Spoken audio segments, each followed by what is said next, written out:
ورحمة الله وبركاته. وعليكم السلام ورحمة الله وبركاته.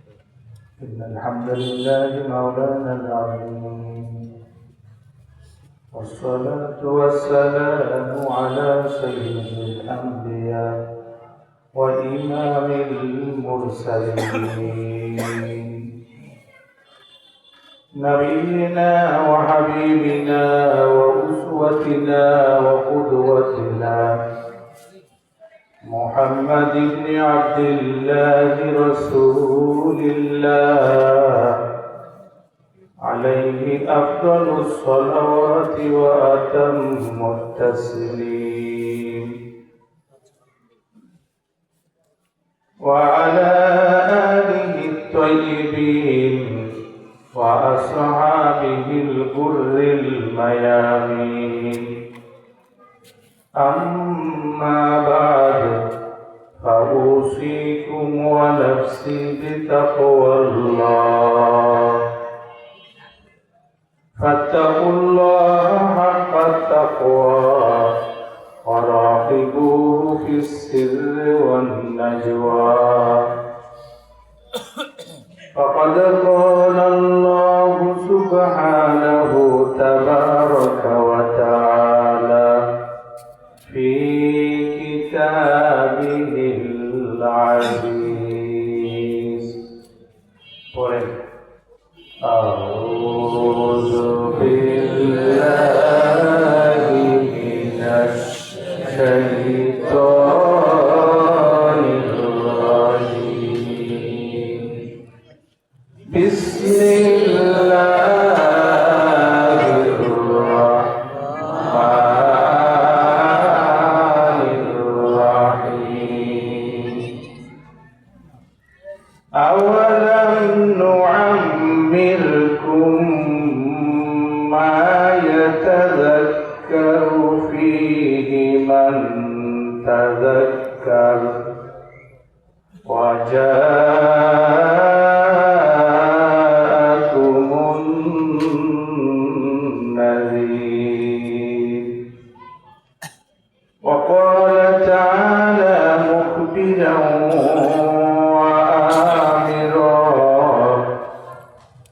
إن الله وملائكته يصلون على النبي يا أيها الذين آمنوا صلوا عليه وسلموا تسليما. اللهم صل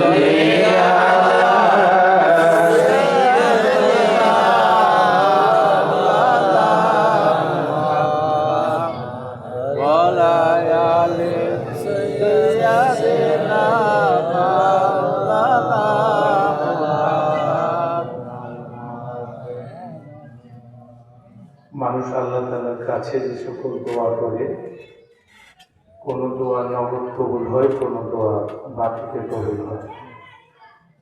এমনও দোয়া আছে 10 বছর পর কবুল হয়েছে। হযরত ইয়াকুব আলাইহিস সালাম ছেলে ইউসুফকে হারিয়ে দোয়া করেছেন, কবুল হয়েছে 40 বছর পর। সুবহানাল্লাহ। হযরত ইব্রাহিম আলাইহিস সালাম সন্তান লাভের জন্য দোয়া করেছেন, কবুল হয়েছে 80 বছর বয়স হওয়ার পর। সুবহানাল্লাহ। এমনও দোয়া আছে বান্দা জীবনভর দোয়া করে কোনো ফল দেখে না, ওই বান্দাকে হাসরের মাঠে ক্ষমা করার জন্য আল্লাহ তাআলা দোয়াটি জমা করে রাখেন। সুবহানাল্লাহ। একটি দোয়া আছে, এই দোয়াটি বান্দা যখন শুরু করে তখনই কবুল হয়। দোয়া করতে দেরি, কবুল হতে দেরি হয় না। এই দোয়াটির নাম দুরূদ শরীফ। আকাশে বাতাসে, জমিনে সমুদ্রে, দিনে বা রাতে, পৃথিবীর যে কোনো প্রান্তে যে কোনো সময় কোনো মুসলমান যখনই নবীজির শানে দুরূদ শরীফ পড়ে, সাথে সাথে একদল ফেরেশতা এই দুরূদ নিয়ে সোনার মদিনায় চলে যায়। সুবহানাল্লাহ। হাদিস শরীফের ভাষায় এই ফেরেশতাদেরকে সাইয়াহিন বলা হয়। রাতের নিস্তব্ধতা ভঙ্গ করে হৃদয়ের মমতা উজাড় করে নবীজির মহব্বত নিয়ে গলার আওয়াজ দারাজ করে চিৎকার দিয়ে পড়েন আল্লাহুম্মা সাল্লি আলা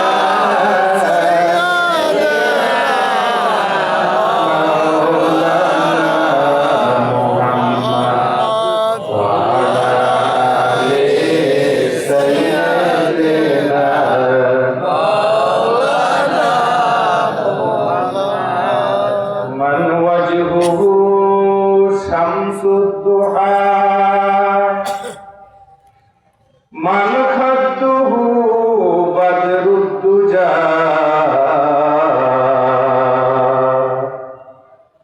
من وجهه شمس الضحى من خده بدر الدجى من كفه نور الهدى من جسمه بحر الخدم اللهم صل على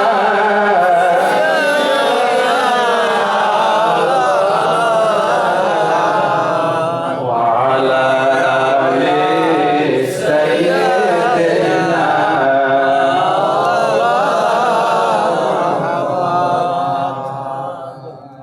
سبحانك لا علم لنا إلا ما علمتنا إنك أنت العليم الحكيم ঐতিহ্যবাহী কাসেমাবাদ সিদ্দিকিয়া কামিল মাদ্রাসার ঐতিহাসিক ৯৫তম বার্ষিক ইসালে সওয়াব মাহফিল এবং অবিভক্ত বাংলার MLA পীরে কামেল মাওলানা মোহাম্মদ কাসেম রহমতুল্লাহ আলাই সাহেবের ৫১তম ফাতিহা আল্লামা শাহ সুফি আফম ওহিদ রহমতুল্লাহ আলাইহির ৪৪তম ফাতিহা উপলক্ষে আজকের শেষ দিনের এই অধিবেশনের সম্মানিত সভাপতি অত্র মাদ্রাসার মোহতারাম অধ্যক্ষ মহোদয়, মাদ্রাসার সম্মানিত উপাধ্যক্ষ মহোদয়, সম্মানিত মুহাদ্দিসিনে কেরাম, মাদ্রাসার আসাতিজায়ে কেরাম, স্টেজে উপস্থিত আল্লাহ রাসূল সাল্লাল্লাহু আলাইহি ওয়াসাল্লামের কলিজার টুকরা হাজারাতে ওলামায়ে কেরাম, ফুজালায়ে জাম, আমার বয়োজ্যেষ্ঠ সম্মানিত মুরব্বিয়ানে কেরাম, সমবয়সী বন্ধুরা, অত্যন্ত আদরের স্নেহের ছোট ছোট মাসুম বাচ্চারা, পর্দার আড়ালে অবস্থানরত আবেদা জাহেদা, অবলা সরলা, সম্মানিতা মা ও বোনেরা, আল্লাহ তাআলার আলিশান দরবারে অসংখ্য শুকর।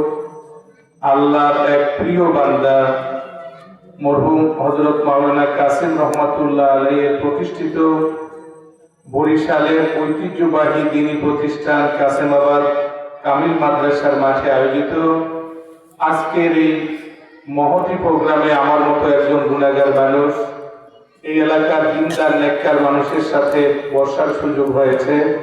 খুশি হয়ে আল্লাহ তাআলার দরবারে শুকর আদায় করে আওয়াজ দিয়ে বলি আলহামদুলিল্লাহ। সম্মানিত হাজিরিন, কাসেমাবাদ মাদ্রাসার মাহফিলে আমি আর জীবনে কখনো আসি নাই। আশেপাশে অনেক জায়গায় আমি আসি, ইসলাদির পাশে আন্দির পাড় করিমুদ্দিন মেলা শুরু থেকে আমি প্রতি বছরই আসি, মুগাগাছি আসি, মাহিলারা এসেছি। কাসেমাবাদ মাদ্রাসার মাহফিলে আমি আর কখনো আসি, আজকেই প্রথম এই সুন্দর একটি এলাকা দেখার আমার সুযোগ হয়েছে। একটি চমৎকার প্রতিষ্ঠান, সুযোগ্য শিক্ষক মন্ডলী এবং ছাত্র এলাকাবাসী দেখে আমি মুগ্ধ হয়েছি, আমার ভালো লেগেছে। আমি আপনাদেরকে দেখে খুশি হয়েছি, আপনারা আমাকে দেখে বেজার হয়েছেন? বেজার হন নাই তো? আপনাদের তো কণ্ঠের আওয়াজ দেখা যায় একদম বেজার বেজার ভাব। আমার নবীজি বলেছেন তাবাসসাম তাবাসসুমুকা ফি ওয়াজহি আখিকা লাকা সাদাকা। তোমাদের কাছে আমার কোনো উম্মত যদি মেহমান হয়ে আসে, মুসাফির হয়ে আসে, আমার উম্মতকে দেখে মুখটাকে কালো করে ভার করে গোমরা করে রেখো না। নবীজি নিষেধ করেছেন। নবীজি বলেছেন তাবাসসাম, আমার উম্মতকে দেখে একটু মুস্কি হাসি দাও। তোমার মুখের মুস্কি হাসি দিতে পকেটের পয়সা খরচ হবে না। আমলনামায় সদকার সব লেখা হয়ে যাবে। আমি আবার জানতে চাই, আজকের এই প্রোগ্রামে আসতে পেরে আপনারা খুশি না বেজা? একটু একটু শীত পড়তেছে, খারাপ লাগতেছে? রাত্র হয়ে গেছে, কষ্ট লাগতেছে? আল্লাহু আকবার। রাত্র যত গভীর হয়, দোকানপাট গুলো বন্ধ হয়ে যায়, আল্লাহ তাআলার রহমতের দরজা খোলা হয়ে যায়। সারাদিন বান্দা আল্লাহকে খোঁজে, গভীর রাতে আল্লাহ বান্দাকে খোঁজে। যে সময় আল্লাহ তার বান্দাকে খুঁজতেছেন, এই সময় হৃদয় নিয়ে, মহব্বত নিয়ে আজকের এই মজলিসে আপনারা বসতে রাজি আছেন কিনা? রাজি নাই, কারণ আওয়াজটা এখন আরো কষ্টকর, আরো দুর্বল। ভাইদের কাছে জানতে চাই, আপনারা কি একটু আওয়াজ দিয়ে আল্লাহর নামটা নিতে পারবেন? পারবেন না। আমি বাংলা ভাষায় দুই একটি কথা দিয়ে আলোচনার জগতে যাওয়ার চেষ্টা করবো ইনশাআল্লাহ। কারণ আমি জানি যে বক্তার ইচ্ছায় কথা হয় না, কথা হয় কার ইচ্ছায়? আল্লাহর ইচ্ছায়। আমার অভ্যাস, আমি তাওয়া গরম হওয়ার আগে রুটি দেই না, দিলে রুটি লাগিয়া যায়। আমি আপনাদের কাছে জানতে চাই, আমাদের চলার জন্য দুটো পা দিয়েছেন কে? যাদের সন্দেহ আছে বলতে হবে না।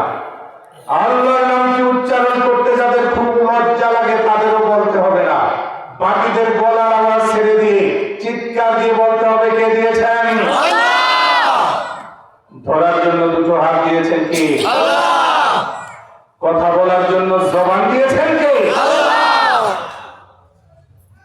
বন্ধুরা আমার, আল্লাহ দেওয়া জবান দিয়ে আড্ডাবাজি করলাম, লজ্জা লাগলো না? ফাহিশা কথা বললাম, লজ্জা লাগলো না? মিথ্যা কথা বললাম, লজ্জা লাগলো না? যেই মাত্র বলা হলো আল্লাহ দেওয়া জবান দিয়ে আল্লাহকে আল্লাহ বলে একটা ডাক দাও, লজ্জার মুখটা অন্ধকার হয়ে গেছে। আল্লাহ দেওয়া জবান দিয়ে আল্লাহকে আল্লাহ বলে ডাক দিতে পারলাম না। আল্লাহর নামে কসম করে বলি, জবানে হিসাব হবে টপ টু বটম, জীবনের প্রথম শব্দ থেকে শুরু করে মরা লাশ হয়ে খাটে উঠা পর্যন্ত যতগুলি শব্দ উচ্চারণ করা হবে, একটি শব্দ হারিয়ে যাবে না। আল্লাহর আদালতে একদিন প্রতিটি শব্দের হিসাব হবে। মা ইয়ালফিযু মিন কাওলিন ইল্লা লাদাইহি রাকীবুন আতীদ। এই জবান দিয়ে আড্ডাবাজি করলে লাভ নাই, এই জবান দিয়ে ফাহিশা কথা বললে লাভ নাই, এই জবান দিয়ে দরার ভরা মন নিয়ে আমার আল্লাহকে আল্লাহ বলে যদি একটা ডাক দেওয়া যায়, এমনও সময় আছে একটা ডাকের ওসিলায় জাহান্নামের আসামি বেহেশতের মালিক হয়ে যাবে। কারণ আল্লাহর সমতুল্য কেউ নাই, আল্লাহ নামের সমতুল্য কোনো নাম নাই। আজ পর্যন্ত এই পৃথিবীতে কেউ নিজের নাম আল্লাহ রাখতে সাহস করে নাই। ফেরাউন আনা রব্বুকুমুল আলা বলেছে, আমি তোমাদের বড় রব। আনা আল্লাহকুমুল আলা বলতে পারে নাই। এই পৃথিবীতে আজ পর্যন্ত কেউ নিজের নাম আল্লাহ রাখতে পারে নাই, কারণ আল্লাহ একজন, তিনি ছাড়া আর কেউ আল্লাহ হতে পারে না।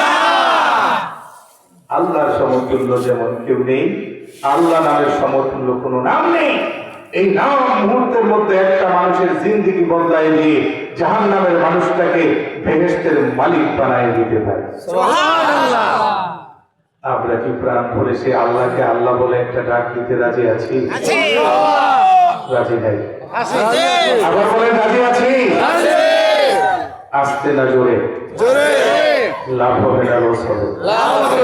কত লাভ? আমার নবীজি বলেছেন, কোন ব্যক্তি যদি মহব্বত নিয়ে প্রাণ ভরে আল্লাহ বলে ডাক পর্যন্ত গাছপালা তরুলতা পশু পাখি আল্লাহর বান্দার জন্য আল্লাহর আদালতের সাক্ষী হয়ে যাবে। জীবনের আর কোন আমল যদি কবুল নাও হয়, এরা ডাক দিয়া বলবে যে আপনাকে একদিন আল্লাহ বলে ডাক দিয়েছে, আমরা শুনেছি, দয়া করে মাফ করে দেয়। আরেকবার জানতে চাচ্ছি, কথা বলার জবানটা কে দিয়েছেন? আবার বলেন, কে দিয়েছেন? তিনি যদি জবানটাকে বন্ধ করে দেন, পৃথিবীর কোন শক্তি, পরাশক্তি, মহাশক্তি সেই জবান কি ফেরত দিতে পারবে? জবানটা যিনি দিয়েছেন, এই জবান দিয়ে কতজনকে ডাকলাম, জবান যিনি দিয়েছেন তাকে প্রাণ ভরে একটা ডাক দিব, রাজি আছি কিনা? আবার বলেন, আছেন কিনা? এখনই একটা ডাক দিয়ে আমরা পর্যায়ক্রমে আলোচনার দিকে ধাবিত হবো ইনশাআল্লাহ। সুতরাং এখনই আমরা প্রাণ খুলে জবান যিনি দিয়েছেন তাকে একটি ডাক দিব। আর ডাকটি দেওয়ার সময় জানি ভাই নজর করে দেখবেন আপনার পাশের লোকটা বলে কি না। যদি না বলে, বুঝতে হবে তার সাথে শয়তানের গুড কানেকশন, বেস্ট রিলেশন, সে ইবলিসের দোস্ত। আপনার পাশের একটা লোক ইবলিসের দোস্ত হোক, আপনি কি তা চান? আবার বলেন, চান? যদি না চান, তাহলে যে লোকটা বলে না, তার কানের কাছে মুখটা নিয়ে আল্লাহু আকবারের একটা আওয়াজ দিয়ে জানাই দিবেন, দোস্ত শয়তান তোমার কাছেও থাকতে দেব না। আমরা দেখবো যে ইবলিস কোন জায়গায় আছে, ডানে বাঁয়ে সামনে পেছনে, কোন পাশের আওয়াজ সুন্দর হয় আর কোন পাশে আওয়াজ আসে না। সর্বশক্তি উজাড় করে, আকাশ বাতাস মুখরিত করে, সারা পৃথিবীকে প্রকম্পিত করে চিৎকার দিয়ে বলেন, আল্লাহু আকবার। এখানে হয়েছে ক্লাস নেই, আরো জোরে বলতে হবে, আল্লাহু আকবার। রব্বানা লাকাল হামদ হামদান কাসীরান طيبا مباركا فيه يا رب لك الحمد كما ينبغي لجلال وجهك وعظيم سلطانك। আল্লাহ তাআলা আমাদের একটা ভাইকেও মাহরুম না করেন, আমিন। আজকের এই মজলিসে সকলকে মাফ করে দেন, আমিন। আমরা যারা উপস্থিত হয়েছি, ছোট বড় সব মানুষগুলোকে ইচ্ছা করলে রাত্রের এই মুহূর্তে ক্ষমা করে দেওয়ার শক্তি আমার আল্লাহ আছে না নাই? আবার বলেন, আছে না নাই? বিশ্বাস করেন আছে? হাত জায়গায় দেখান, হাত নামান। কে কে মনে করেন নাই? হাত জায়গায় দেখান।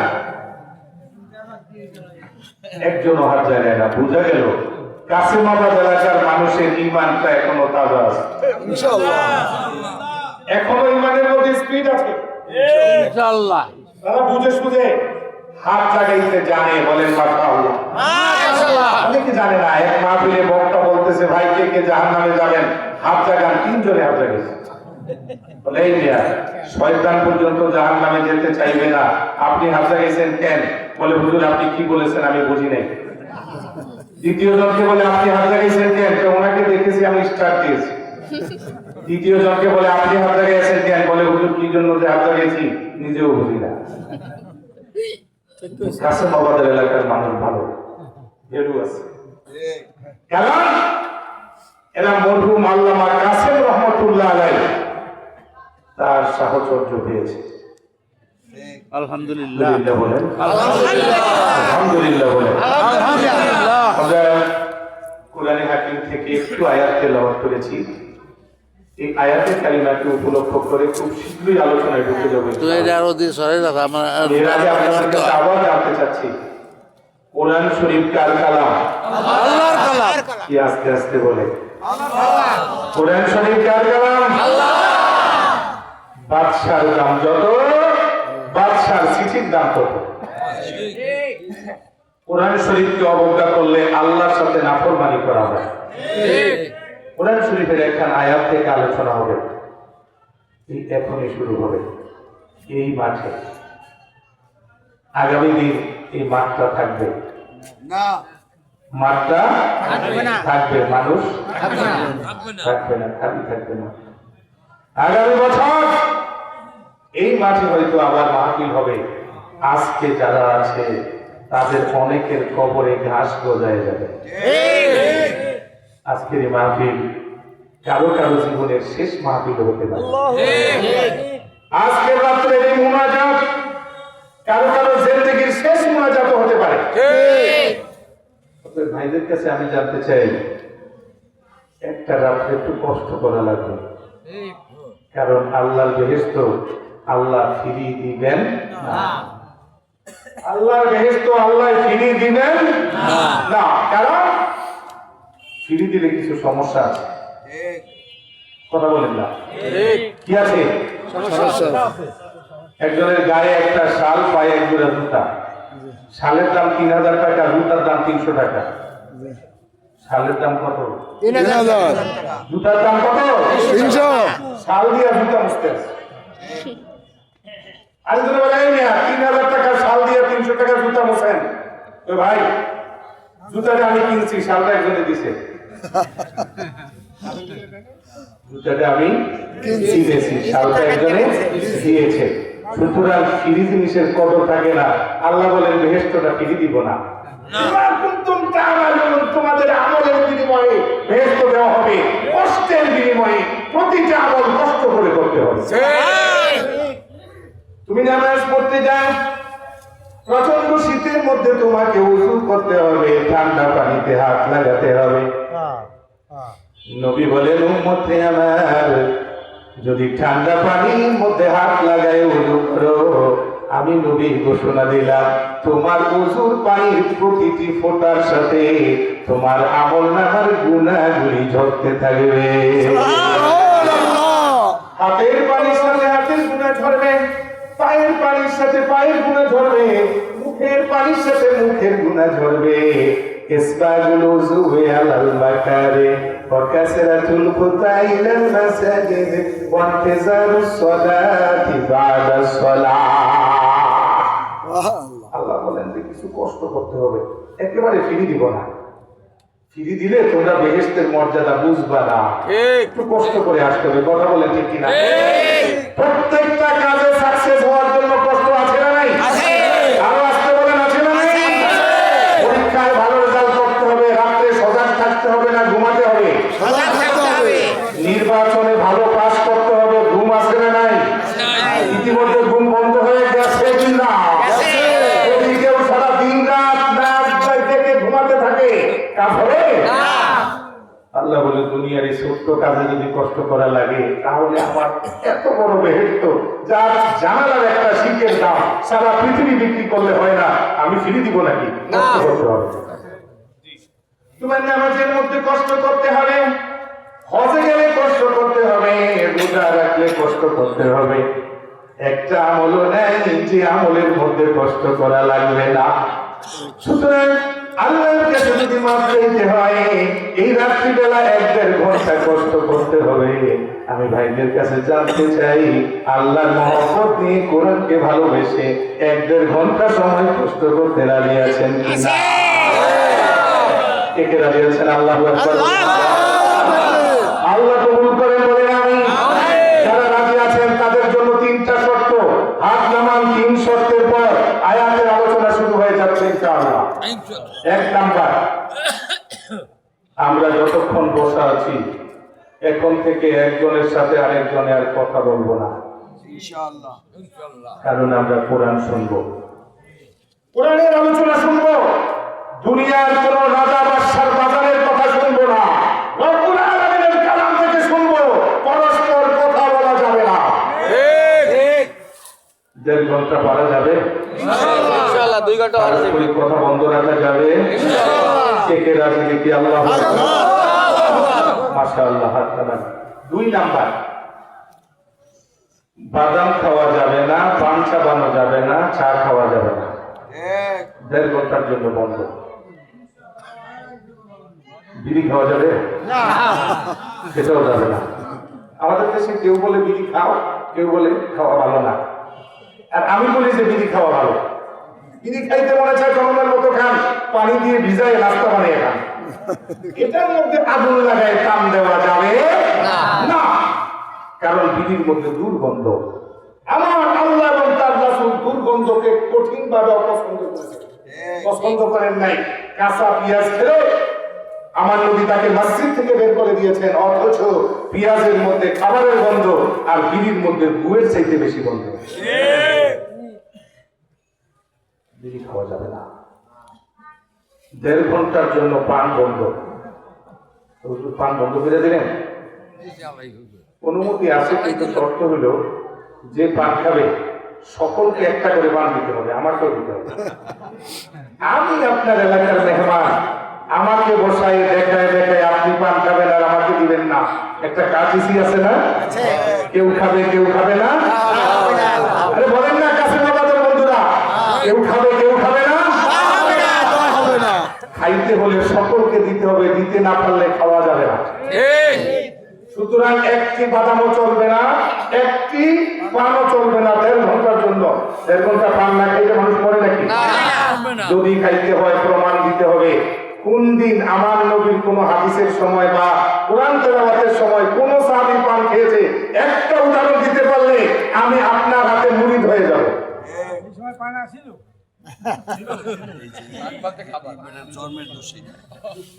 পান আসিল চিনার এক সমস্যা। পান তো আরব দেশেই নাই, আরব দেশে পান আছে কিন্তু চুরি করে বিক্রি করে। সৌদি আরব এবং কুয়েতে দেখেছি চুরি করে বিক্রি করে, বিল্ডিং এর পিছনে নিয়ে সামনে বিক্রি করা নিষেধ। ওই যে জানেন ঠিক সামনে বিক্রি করা নিষেধ। সৌদি আরবের একজন মুফতিকে প্রশ্ন করলো যে পান খাওয়া কি হুজুর জায়েজ আছে? উনি বলে যে পান কি জিনিস আমাকে বলো।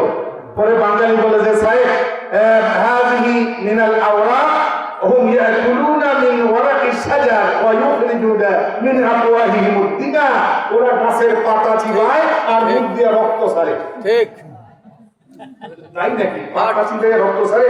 বলে হ্যাঁ, বলে তাহলে জায়েজ নেই। ওরা পান কি তাও তো বোঝে না। আমরা আল্লাহর কোরআনের সম্মানার্থে 1.5 ঘন্টা পান বন্ধ রাখবো এখন থেকে। আগে যেটা চলতেছে ওটা চলো, এখন থেকে নতুন করে বন্ধ। রাজি না নারাজ? কে কে রাজি? আরেকবার আল্লাহু আকবার। আল্লাহ কবুল করুন, জোরে বলেন আমিন। 3 নাম্বার, কোরআনের মজলিসে ঘন্টা পরে ঘন্টা বসে থাকলে কোনো লাভ নেই। কোরআনের মজলিসে আল্লাহর রহমত আছে। কথা বলেন, কি আছে? আকাশ থেকে। কোথা থেকে আসে?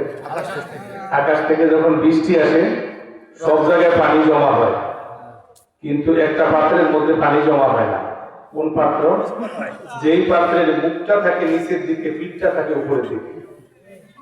আপনি যদি মাঠের মধ্যে একটা পাতিল রাখেন, যে পাতিলের পিঠটা উপরে মুখটা নিচে, ঘন্টার পরে ঘন্টা বৃষ্টি হবে, পাতিলের পেটের মধ্যে পানি জমবে? কথা বলে জমবে? সুতরাং যেই শ্রোতা মজলিসে বসার পর বক্তার দিকে নজর থাকে না, বক্তার কথার দিকে খেয়াল থাকে না, কিয়ামত পর্যন্ত ওয়াজ শুনলে তার কোনো লাভ হবে না। আমরা এই 1.5 ঘন্টা মনোযোগটা এখানে রাখবো ইনশাআল্লাহ, চেষ্টা করবো। রাজি আছি না নাই? রাজি আছি না নাই? রাজি আছি না নাই? থেকে রাজি আছি আরেকবার বলি আল্লাহ আল্লাহ কবুল করেন। জোরে বলেন আমিন। আরো জোরে বলেন আমিন। আমরা খুব দ্রুত আয়াতে কারিমার কথায় চলে যাচ্ছি। এখনই আয়াতে কারিমা থেকে ধীরে ধীরে কিছু হাদিসের কথা হবে। শর্ত হলো আমার সাথে মাঝে মাঝে কথা বিনিময় করতে হবে। ইনশাআল্লাহ পারা যাবে ইনশাআল্লাহ। আমরা বাকি সময়টা কোরআন শরীফ এবং বুখারী শরীফের ঘন্টা ঘোষণা দিলাম। আসেন আমরা সকলে শুরু করি। আউযু বিল্লাহি বিসমিল্লাহ পড়ি। এক একটা হরফে আমাদের আমলনামায় 10টা করে নেকি লেখা হবে। সুবহানাল্লাহ। কয়টা করে? 10টা। সকলে পড়েন আমার সাথে। আউযু বিল্লাহি মিনাশ শাইতানির রাজীম। বিসমিল্লাহির রাহমানির রাহিম। আওয়ালাম নুআম্মিরকুম মা ইয়াতাযাক্কারু ফীহি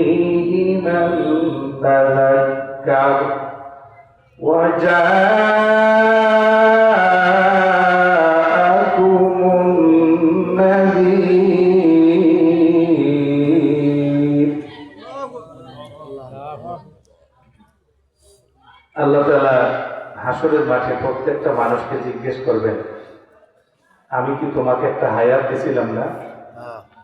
এই হায়াতের মধ্যে আমার দিকে ফিরে আসার সময় আমি দেই নাই? তোমাদের কাছে কি নাজির আসে নাই? কি আসে নাই? নাজির কি ভাই? দাওয়াত।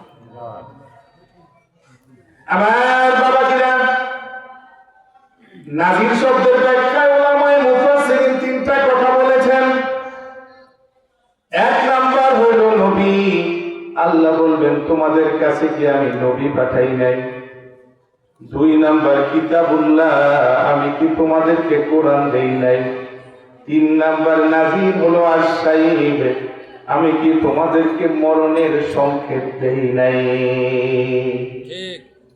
তোমার চোখের সামনে তোমার বাবা ইন্তেকাল করেছে, তোমার মা ইন্তেকাল করেছে, বন্ধু ইন্তেকাল করেছে, তুমি কি বুঝো নাই যে তোমারও ইন্তেকাল করতে হবে? তোমার জীবনটাকে আমি বদলাইয়ে দিলাম, দাড়িগুলি কালো ছিল সাদা বানাইয়ে দিলাম, চুলগুলি কালো ছিল সাদা বানাইয়ে দিলাম, শরীরের শক্তি ছিল আমি কমাইয়ে দিলাম।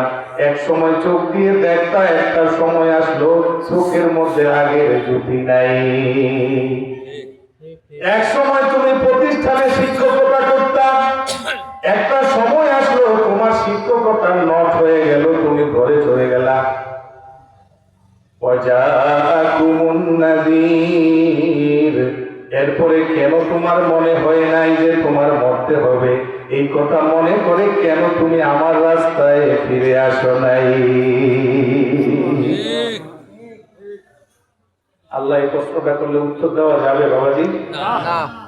না। হাসরের মাঠে অনেক প্রশ্ন আছে, এর মধ্যে চারটা হলো কম্পালসারি। চারটা প্রশ্নে একটু আংশিক আলোচনা করবো আজকে, চারটাও করার সুযোগ হবে না, কিন্তু আপনারা আমার সাথে কথা বলতে হবে। চারটা প্রশ্ন কি প্রশ্ন একটু বলেন তো? কম্পালসারি। চারটা প্রশ্ন কি? মানে এর উত্তর সকলকে দিতে হবে। কয়জনকে দিতে হবে? বুখারী শরীফের হাদিসে আছে, আমার নবীর উম্মতের মধ্যে 70,000 লোক হাসরের মাঠে দাঁড়াবে, যাদের কোনো হিসাব হবে না।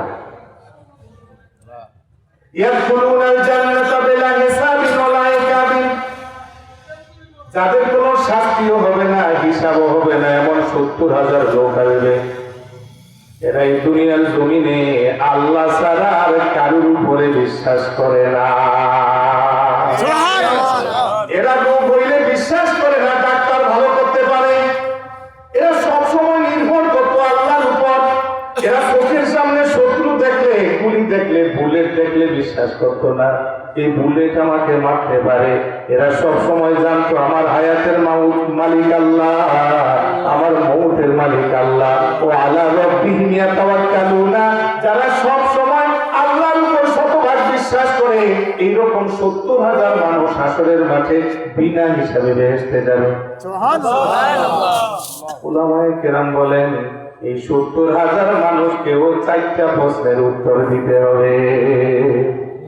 কারণ এই 4টা প্রশ্ন হইল কম্পালসারি। 4টা প্রশ্নের কথা বলতে গিয়ে আমার নবীজি বলেন লা তাযুলু কদামা আবদিন ইয়াউমাল কিয়ামা হাত্তা ইউসালা আন আরবাইন, আন উমরিহি ফীমা আফনাহু ওয়া আন শাবাবিহি ফীমা আবলাহু ওয়া আন মালিহি মিন আইনা ইকতাসাবাহু ওয়া ফীমা আনফাকাহু ওয়া মাযা আমিলা ফীমা আলিমা। রাওয়াহু তিরমিযী আও কামা ক্বালা আলাইহিস সালাতু ওয়াস সালাম। কয়টা প্রশ্ন? কয়জনের জবাব দিতে হবে? জবাব দিতে হবে কার কার? সবাই। প্রশ্নটা নবীজি আগে জানিয়ে দিয়েছেন যাতে সবাই প্রস্তুতি নিতে পারে। আমিও আজকে জানাবো। প্রস্তুতি নিতে রাজি আছেন? ইনশাআল্লাহ। আরো আজকে বলেন রাজি আছেন? উলামায়ে কেরাম বলেন যেহেতু আল্লাহ নবী বলেছেন লা তাযুলু কদামা আবদিন, আব্দুল মানে বান্দা, কোনো বান্দা বাদ যাবে না। এমনকি নবী রাসূলরা পর্যন্ত জবাব দিতে হবে 4টা প্রশ্নের। এমন 4টা প্রশ্ন কি যার জবাব দেওয়ার আগে জমিন থেকে পা উঠাইতে দেওয়া হবে না। এমনিতেই মানুষগুলো জমিনের মধ্যে দাঁড়ায় অস্থির হয়ে যাবে, ঘামের মধ্যে ডুবে থাকবে। এমনিতেই সেই দিনটা হবে অনেক বড়। ইন্না ইয়াওমান ইনদা রাব্বিকা কাআলফি সানাতিন মিম্মা তাউদ্দুন। তোমাদের হিসাবে 1000 বছর, তোমার আল্লাহর হিসাবে মাত্র একদিন। সুবহানাল্লাহ। 1000 বছরে হবে মাত্র একদিন। সেই কঠিন সময় উত্তর না দিয়ে পা উঠানো যাবে না। ভাইদের কাছে জানতে চাই সে 4টা প্রশ্ন আপনারা এই রাত্রে শুনতে রাজি আছেন না নাই? আছে ইনশাআল্লাহ। রাজি নাই? আছে। কে কে রাজি আছেন একটু হাত লাগিয়ে আল্লাহু আকবার। আল্লাহু আকবার যে খুব গরিব আল্লাহু আকবার হইছে। তো চিৎকার করে বলেন আল্লাহু আকবার। হাত নামান। চমৎকার। আসলেই কাসেম আমার এলাকা অনেক ভালো। আলহামদুলিল্লাহ বলেন। আলহামদুলিল্লাহ। এলাকার মানুষ আরো ভালো। এলাকার মানুষ আরো ভালো। কয়টা প্রশ্ন ভাই? 4টা। আল্লাহ জিজ্ঞাসা করবে আনন্দিহি ফিমা আপনাহু, তোমাকে একটা হায়াত দিছিলাম, এই হায়াতের মধ্যে কি কাজ করছো? হায়াতটা কিভাবে ব্যয় করছো? আল্লাহ উত্তর দিতে পারবেন তো? না। আমাদের হায়াতটা বড় না ছোট? ছোট। জি, হযরত নূহ আলাইহিস সালাতু ওয়াস সালাম দ্বীন ইসলামের দাওয়াত দিয়েছেন কয় বছর? 950 বছর। সুবহানাল্লাহ। এটাও কোরআন শরীফের একটা বুজুর্গি, কারণ কোরআন শরীফের মধ্যে আছে zoology, pharmacology, technology, wood engineering, civil engineering, mechanical engineering, জো, বিও, পুরন, বাদ। কোরআন শরীফের মধ্যে অঙ্ক আছে। প্রশ্ন করতে যে নূহ আলাইহিস সালাতু ওয়াস সালাম কত বছর দাওয়াত দিছে? 950 বলতেছে যে লাবেসা ফিহিম আলফা সানাতিন, তিনি দাওয়াত দিয়েছেন 1000 বছর, ইল্লা 50 আমা, মাইনাস হবে 50 বছর। দাওয়াত দিয়েছেন 1000 বছর, মাইনাস হবে 50 বছর। ডাইরেক্ট 950 বলে না, এই জন্য পৃথিবীর কোন ব্যক্তি যাতে এই কথা বলতে না পারে যে কোরআন শরীফের মধ্যে বিয়োগ নাই। আবার আসহাবে কাহাফের যুবকেরা গুহার মধ্যে ঘুমাইয়াছিল। কত বছর ঘুমিয়েছিল? 309 বছর। দেখছেন, দুইজনে 2টা বছর, একজনের 313, আরেকজনের 350 বছর। কি সুন্দর, ঠিক না? তো জিজ্ঞাসা করছে নামাজ পড়েন তো? কয় জি। উযু করেন তো? করি না। তো বলো দেখি উযুতে কয় ফরজ, কয় সুন্নত ফরজ? কয় কি কি? কয় ধরেন হাত ধোয়া, পা ধোয়া, ঠ্যাং ধোয়া, মাথার চুল ধোয়া, চুলের ছাতা ধোয়া, ছাতার মাথা ধোয়া, 19টা বছর। এই মিয়া তুমি বললা 14 ফরজ, এখন বলছো 19টা। কয় হুজুর আরো জানি, আপনাকে ভয়েতে বলি না, অনেক জানি। ভাইদের সামনে কথা বলতেছিলাম, আসহাবে কাহাফের যুবকেরা গুহার মধ্যে ঘুমিয়েছিল 309 বছর। কথা বলেন কত বছর? 309 বছর। কিন্তু আল্লাহ তো এভাবে বলে নাই। আল্লাহ বলেছেন ফি কাহাফিন সালাসা মিয়াতিন সিনিনা, 300 বছর। কত বছর? ওয়াজদাদু তিসআন, যোগ হবে 9 বছর। আল্লাহ বললেন যে ওরা ঘুমিয়েছিল 300 বছর, যোগ হবে 9 বছর। আল্লাহ কি 309 বলতে পারে না? পারে। এভাবে বলছেন কেন? পৃথিবীর কোন মানুষ যেন বলতে না পারে যে কোরআন শরীফে যোগ নাই। আল্লাহ দেখালেন এই দেখ যোগ অঙ্ক আছে। সম্মানিত বন্ধুরা, তাহলে নূহ আলাইহিস সালামের বয়স কত? আমার বাবাজিরা, আমি চ্যালেঞ্জ করলাম, আবার চ্যালেঞ্জ। কামেল মাদ্রাসা অনেক আলেম ওলামা আছেন, নূহ আলাইহিস সালামের বয়স কত কেউ বলতে পারবেন না। আপনারাও পারবেন না, আমিও পারবো না, কারণ নূহ আলাইহিস সালামের বয়সটা বলা হয় নাই। কেবল বলা হয়েছে দ্বীন ইসলামের দাওয়াত দিয়েছেন কয় বছর। হযরত নূহ আলাইহিস সালাতু ওয়াস সালাম 950 বছর দ্বীন ইসলামের দাওয়াত দিয়েছেন। দাওয়াত দেওয়ার আগেও তার বয়স ছিল, দাওয়াত দেওয়ার পরেও তার বয়স ছিল। তাহলে একজন মানুষ যে শুধু ওয়াজ নসিহত করেছে 950 বছর, এই নূহ আলাইহিস সালাম যখন মারা যায় মানুষেরা কাছে দৌড়ায় গেছে, গিয়ে বলে হুজুর দুনিয়াটা কেমন লাগলো? আল্লাহু আকবার। বলেন যে কামিসলে দারিন দাখালতু মিন বাব ওয়া খারাজতু মিন বাব। দুনিয়াটা একটা ঘরের মতো লেগেছে, যে ঘরের দুইটা দরজা, এক দরজা দিয়ে ঢুকলাম, আরেক দরজা দিয়ে বের হয়ে গেলাম। আল্লাহু আকবার। এর বেশি কিছু না। আমার বাবাজিরা, এই পৃথিবীতে যে মানুষগুলো ধনী অবস্থায় ক্ষমতার কাপড় নিয়ে আছে, এই মানুষগুলো কাল হাসরের ময়দানে যখন জাহান্নাম দেখবে, আমার আল্লাহ তাআলা কোরআন শরীফের মধ্যে বলেন, এদেরকে যদি জিজ্ঞাসা করা হয় দুনিয়ায় লাফালাফি করছো কত বছর, এরা বলবে লাম ইয়ালবাথু ইল্লা আশিয়াতান আও দুহাহা। কত বছর তুমি দুনিয়াতে ছিলে? এরা বলবে এক সকাল অথবা এক সন্ধ্যা, এর চাইতে বেশি ছিলাম না। এই দুনিয়াটার কোনো দাম নাই। এজন্য আমার নবী বলেছেন, লাউ কানাতিদ দুনিয়া তাদুলু ইনদাল্লাহি জানাহা বাউদা লামা সাকা কাফিরান শারবাতাম মিম্মা। সারাটা দুনিয়ার দাম আমার আল্লাহর কাছে যদি একটা মশার দামের সমান মূল্যবান হতো, তাহলে কোন কাফেরকে আমার আল্লাহ এক ঢোক পানিও পান করতে দিতেন না। সারাটা দুনিয়ার দাম আল্লাহর কাছে একটা মশার পাখার সমানও নাই। ঠিক। নূহ আলাইহিস সালামের বয়সের তুলনায় আমাদের বয়স বেশি না কম? বেশি। অনেক কম। আপনারা কথা বলতেছেন? জি। বনি ইসরাইলের এক মহিলা, এক ডাক্তার, হাকিম, একজন হাকিম, খুব বিচক্ষণ লোক। একদিন গ্রামে হাঁটতেছে, এই যেমন ধরেন আগুনজোড়ায় হাঁটতে আছে, কোন জায়গায়? গ্রামের মধ্যে হাঁটতেছে, হঠাৎ নজর করে দেখে একজন মহিলা একটা কবরের পাশে বসে কাঁদতেছে, কান্না করতেছে।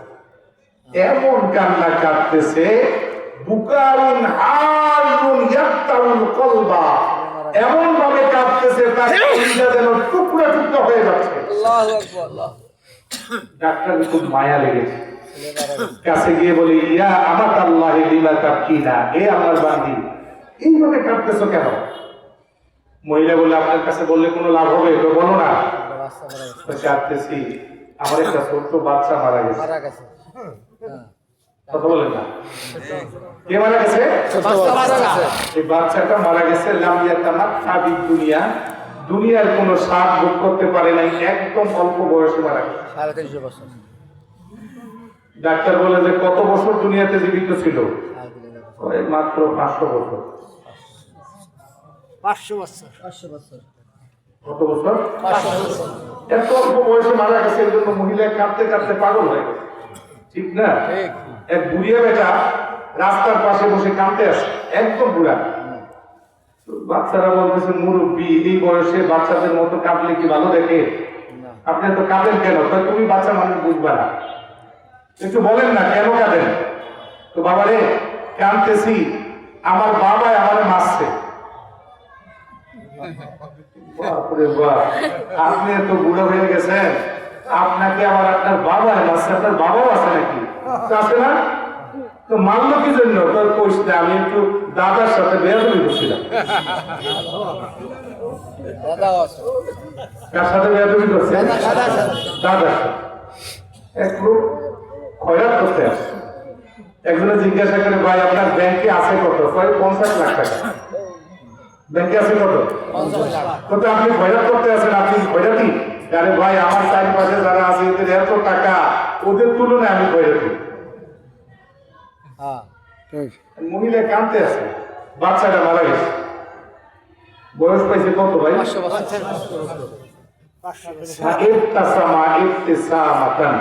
হাকিম মুস্কি হাসি দিছে, দিয়া বলতেছে, মা এসকেদি ধৈর্য ধরো, ইন্নাহু সাইয়াতি আকওয়াম, আমাদের পরে একটা জাতি আসবে পৃথিবীতে, শেষ নবীর উম্মত, এদের গড় আয়ু হবে 60 থেকে 70 বছর। এদের গড় আয়ু হবে কত? 60 থেকে 70 বছর। 60 থেকে 70, এর উপরে বাঁচলে বোনাস। স্বাভাবিক আয়ু হইল 60 থেকে 70, এমন একটা জাতি আসতে আছে। মহিলা বলে, তাই নাকি? বলে হ্যাঁ। বলে, আল্লাহে লাইন আতানি আল্লাহু হাযা লা জাআলান্না কুল্লাহা সাজদাতান ওয়াহিদা, আল্লাহর কসম, এরকম একটা বয়স যদি আমি পাই, তাহলে সুবহানাল্লাহ। আমার বাবাজিরা, যে সকল মানুষেরা হাজার হাজার বছর হায়াত পেয়েছে তাদেরকে যখন বলা হবে 1000 বছরের হিসাব দেও, 1000 বছরের হায়াতের হিসাব দেওয়ার আগে পা উঠাইতে দেব না। সেই সময় নবীর উম্মতকে বলা হবে 60 বছরের হিসাব দাও। 60 বছরের মধ্যে আবার লাইলাতুল কদর আছে 1000 মাসের চাইতেও বেশি। আবার একটা নেক করলে 10-এর চাইতেও বেশি, একটা নেক করলে 70, আবার সবে বরাত আছে, আবার হজ আছে, বিভিন্ন বোনাস সুযোগ আছে। ঠিক 60 বছরের হিসাব দেওয়া কঠিন না 1000 বছরের হিসাব দেওয়া কঠিন? 1000 বছরের। সুবহানাল্লাহ ওয়া বিহামদিহি সুবহানাল্লাহিল আযীম। সুতরাং আমাদের হায়াতের হিসাব দিতে হবে। হিসাবের উপরে আমি 3টা উদাহরণ দিয়ে বাকি 3টা প্রশ্নের আলোচনা করব ইনশাআল্লাহ। আমার কথা বুঝতে আপনাদের কষ্ট হচ্ছে? না। ভাষা বোঝা যাচ্ছে? যাচ্ছে। কয়টা উদাহরণ দিব? 3টা। হ্যাঁ? আপনি যদি একটা পরিবেশ করতে পারেন আল্লাহর কাছে জবাব দেওয়া যাবে। ঠিক কি করতে পারলে? পরিবেশ পরিবেশের অনেক দাম। অনেক দাম।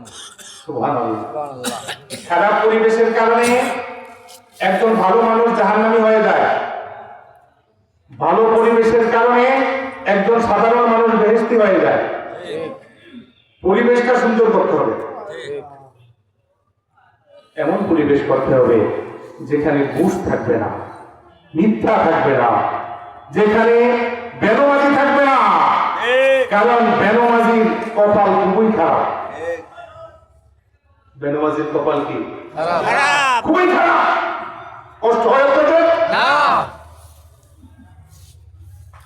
মা আয়েশা সিদ্দিকা রাদিয়াল্লাহু তাআলা আনহা আমাদের নবীজিকে জিজ্ঞেস করলেন, ইয়া রাসূলুল্লাহ, হাসরের মাঠে এত মানুষ উঠবে, আদম থেকে শুরু করে শেষ ব্যক্তি পর্যন্ত, এর মধ্যে আপনার উম্মত আপনি চিনবেন কিভাবে? নবীজি বলেন, চিনব। কিভাবে চিনবেন? নবীজি বললেন, শোনো, একটা মাঠে যদি অনেকগুলো গোনা থাকে, যার গোনার কপাল সাদা সে কি চিনবে না তার গোনা কোনটা? বলে চিনবে। নবীজি বলে, আমি তো আমার উম্মত চিনবো, আমার উম্মতের ওযুর জায়গাগুলো থেকে নূর চমকাবে। সুবহানাল্লাহ। এই হাদিস দিয়ে কি বুঝলাম ভাই? এই হাদিস দিয়ে বুঝলাম যারা নামাজ পড়ে না নবীজি তাদেরকে চিনবেন না। না। কারণ নবীজি চিনার একটা আলামত আছে, সে আলামতটা হলো গুররুন মুহাজ্জালুনা মিন আসারিল ওযু, ওদের ওযুর জায়গা থেকে নূর চমকাবে। আর যে ওযু করতে জানে না, নামাজ পড়তে জানে না, তার দেহের মধ্যে নূর চমকাবে না, নবীও তাদেরকে চিনবে না, ফেরেশতারাও তাদেরকে চিনবে না। ঠিক সুবহানাল্লাহ। সুতরাং এমন একটা পরিবেশ করতে হবে, অফিসে যাওয়ার পর নামাজের টাইম হলে আজান হবে, সকল অফিসার অফিসের কাজ বন্ধ করে নামাজের জামাতে দাঁড়িয়ে যাবে।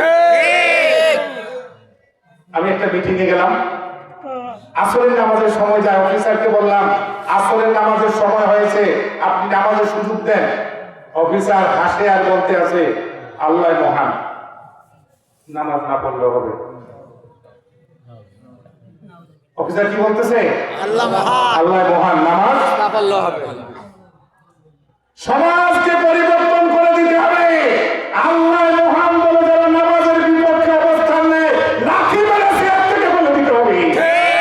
তোমার মতো বেনামাজির জন্য চেয়ার নয়, এই চেয়ার হবে সেই ব্যক্তির জন্য যে আল্লাহর কাজ করবে, শরীয়তের কাজ করবে, ইনসাফের কাজ করবে, ন্যায়ের কাজ করবে।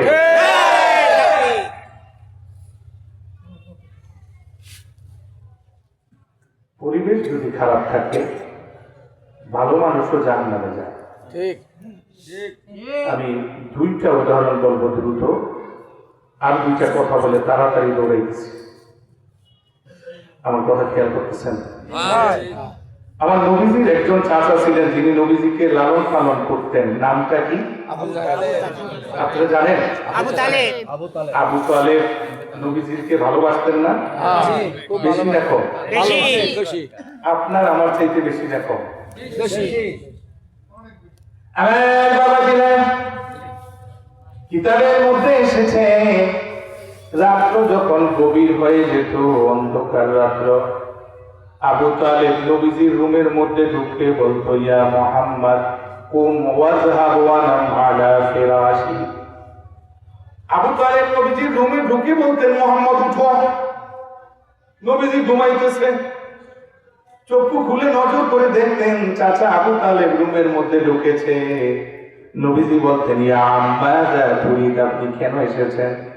আবু তালেব বলতেন, ভাতিজা তুমি আমার রুমে যাও, আমার বিছানায় যাইয়া ঘুমাও, আর আমি তোমার রুমে তোমার বিছানায় ঘুমাবো। সুবহানাল্লাহ। নবীজি তখন চাচার বিছানায় চলে যেতেন, আবু তালেব নবীজির বিছানায় এসে যেত। মানুষেরা প্রশ্ন করলো, আবু তালেব আপনি কেন আপনার ভাতিজাকে আপনার বিছানায় পাঠাইয়া দেন? আবু তালেব বলতো, শুনো, আমার ভাতিজার অনেক দুশমন আছে, রাতের অন্ধকারে রুমে আসতে পারে। আমি আবু তালেব চিন্তা করলাম, অন্ধকার রাতে আমার ভাতিজাকে হত্যা করার জন্য কোন শত্রু যদি তীর নিয়ে আসে অথবা তরবারি নিয়ে আসে, আমি আবু তালেব চাই ওই শত্রুর তীরের আঘাত আবু তালেবের বুকে লাগবে, ভাতিজার বুকে লাগবে না। আমার ভাতিজার দেহের মধ্যে একটা তীর আসুক, আমি তা সইতে পারবো না। আমার ভাতিজার দেহের মধ্যে তরবারি আসুক, আমি তা সইতে পারবো না। অতএব আমি ভাতিজার জন্য জীবন দিতে রাজি আছি, তীর খাইতে রাজি আছি, কিন্তু আমি কিছুতেই ভাতিজার কষ্ট সইতে রাজি না। কি কষ্ট হচ্ছে নাকি আপনাদের? আপনারা চিন্তা করেন না, আপনাদেরকে বাদ দিয়ে আমি পানিও খাবো না, আমি খাইলে আপনাদেরকে দিব। তো আমরা আরেকবার খেয়াল করি, কেন কেন নবীজিকে নিজের বিছানায় শোয়াইতেন? ওই যে 3 লাগবে, 70 আঘাত করবে। মহব্বতটা বেশি না কম? বেশি। আওয়াজ দিয়ে বলেন না। বেশি। আল্লাহু আকবার। আল্লাহু আকবার। এবার আসেন আমি 4টা লাইন বলবো। আবু তালেব আমার নবীজির ভালোবাসায় কবিতা পড়তেন। কার ভালোবাসায় কবিতা পড়তেন? নবীজির। নবীজির ভালোবাসায় যে কবিতা পড়তেন, এটা তো আন্দাজ লাগে না। কি শেষ করে দিবেন? আচ্ছা আচ্ছা। নবীজির ভালোবাসায় কবিতা পড়তেন, আমার দিকে খেয়াল করেন। আমি 4টা লাইন বলি আবু তালেব যে পড়তেন। আপনারা কি আবু তালেবের কবিতা শুনবেন? হ্যাঁ, শুনবো। নবীজির চাচার কবিতা শুনবেন? শুনবো। وأبيض يستسقى الغمام بوجهه ثمال اليتامى عصمة للأرامل। আবু তালেব কবিতা পড়ে বলতেন যে আমার ভাতিজা এত সুন্দর চাঁদের আলো হার মানায়। ইউস্তাসকাল গামাম বিওয়াজহিহি, আমার এতিম ভাতিজা যখন ছোট্ট ছিল, মক্কায় বৃষ্টি বন্ধ হয়ে গেছে, আল্লাহু আকবার। মানুষের ঘরে খাবার নাই, মাঠের মধ্যে কোনো ফসল হয় না, মানুষগুলো পাগল হয়ে ছুটে এসেছে। আমি বললাম তোমরা চিন্তা করো না, ব্যবস্থা হবে। ওরা ভাবলো কি ব্যবস্থা হবে? আমি আমার এতিম ভাতিজাকে সাথে নিয়ে দোয়া করলাম, ইউস্তাসকাল গামামু বিওয়াজহিহি, মাবুদ আমার ভাতিজার চেহারার দিকে তাকাইয়া তুমি বৃষ্টি দিয়ে দাও। সাথে সাথে মক্কার জমিনে আকাশ থেকে বৃষ্টি দিয়ে মাটি ভিজে গেছে।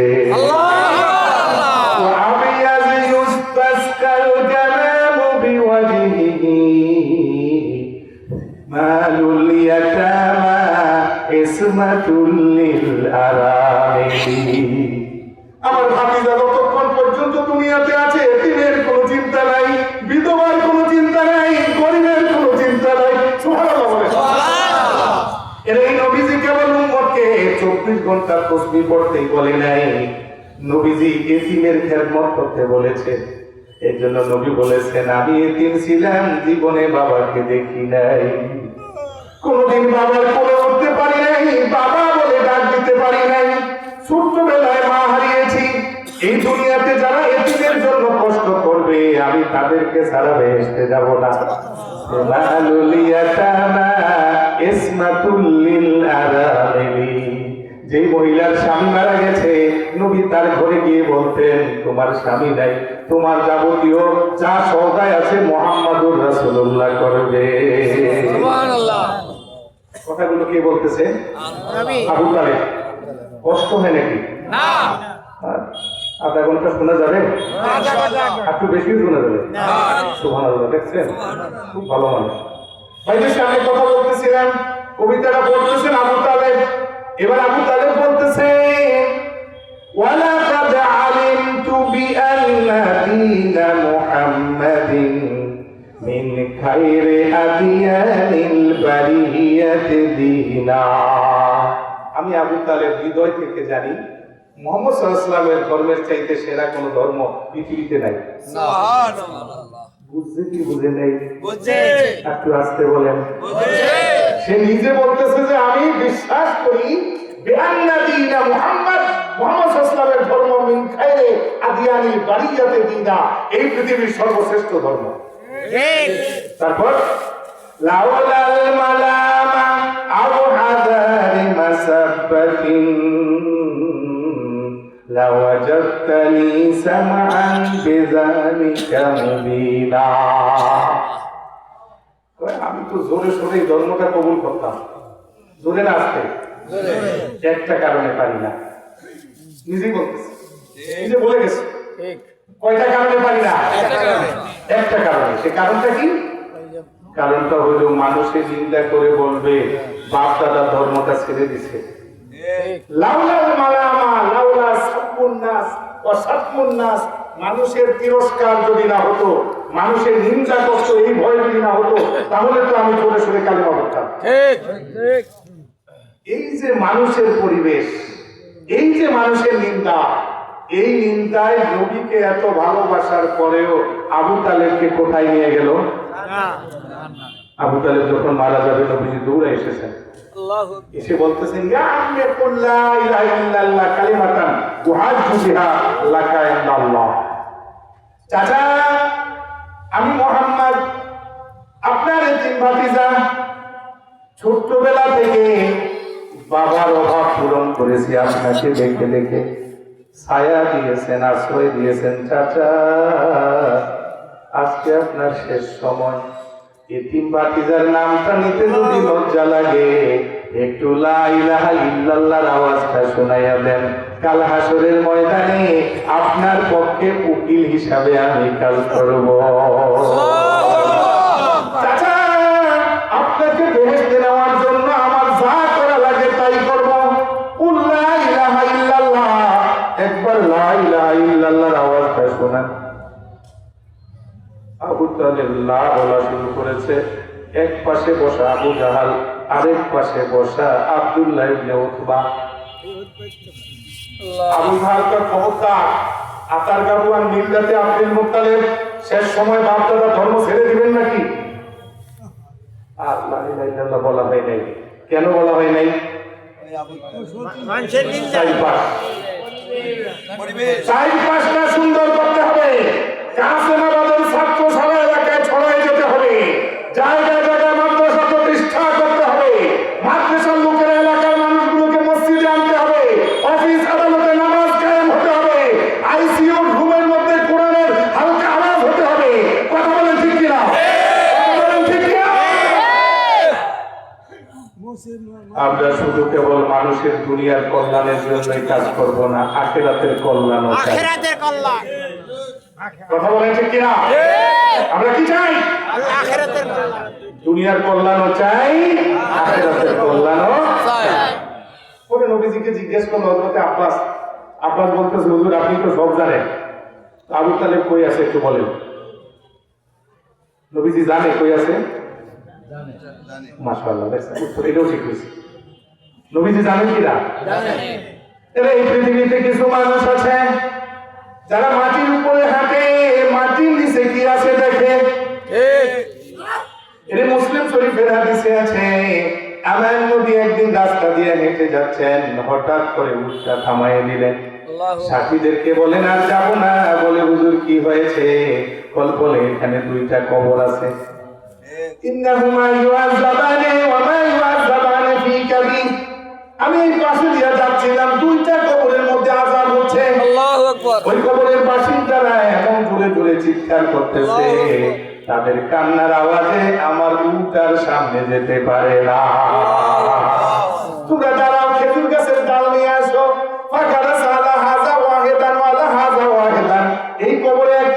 দিলেন, ওই কবরে আরেকটা রোপণ করে দিলেন আর বললেন এই খেজুর গাছের ডালগুলি যতক্ষণ জিন্দা আছে এই ডালের জিকিরের কারণে কবরের আযাব হালকা হয়ে যাবে। সুবহানাল্লাহ।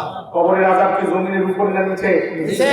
আর আজকে বলেন নিচে। আমার নবীজি দেখে না দেখে না? দেখে। আবার বলেন দেখে কি দেখে না?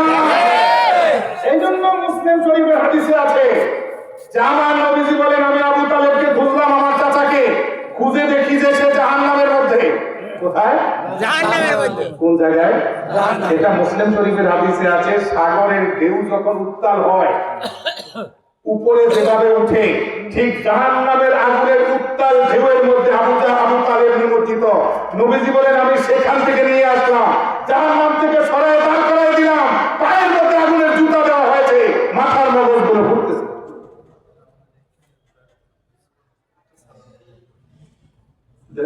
সালাম না দিলে আমার উপায় আছে? সালাম তো দিতেই হবে। সালামের সময় কই কি কই জিকির করেন লা ইলাহা ইল্লাল্লাহ, লা ইলাহা ইল্লাল্লাহ, লা ইলাহা ইল্লাল্লাহ, লা ইলাহা ইল্লাল্লাহ, লা ইলাহা ইল্লাল্লাহ, লা ইলাহা ইল্লাল্লাহ। পারবেন? আধা ঘন্টা বলতে পারবেন? মাত্র আমরা যাচ্ছি, আলোচনা সব রয়েই গেছে, আমরা চেষ্টা করতেছি দ্রুত চালানো ইনশাআল্লাহ। আল্লাহ সহজ করে দেন। জোরে বলেন আমিন। আরো জোরে বলেন আমিন। নবীজি বলেন জাহান্নামের মধ্যে সবচাইতে হালকা আযাব সেটা আবু তালেব। যেহেতু তার ঈমান নাই, জাহান্নাম থেকে মুক্ত করার সুযোগ নাই, এই জন্য একদম কিনারে নিয়ে এসেছি আমি। এখন জুতা পায়ে দিয়ে আছে। সবচাইতে হালকা আযাব হলো জুতা উত্তাপে মাথার মগজটা টকবক টকবক করে উঠতেছে। নাউযুবিল্লাহ। বলেন তো এই অবস্থাটা কেন হয়েছে? ইমানের কলমে না পড়ানোর কারণে। আল্লাহু আকবার।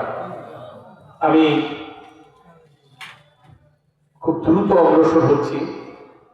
আমাদের হায়াতটাকে কাজে লাগাতে হবে। জবান দিয়ে আজে বাজে কথা বন্ধ করতে হবে, গীবত করা যাবে না। ঠিক। দুইটা কবরে যে আযাব হচ্ছিল তাদের অপরাধ কি? বিবাদ গাইতো। একজনই গীবত গাইতো। এখন নির্বাচনের সময় হ্যাঁ। কিছু পারা যায় না যায়, গীবতটা তো করা যাবে। হ্যাঁ। করবেন? হ্যাঁ। একান্ত না করলে শুনবেন তো? কানের মধ্যে আঙ্গুল দিয়ে রাখতে পারবেন? শুনবো না।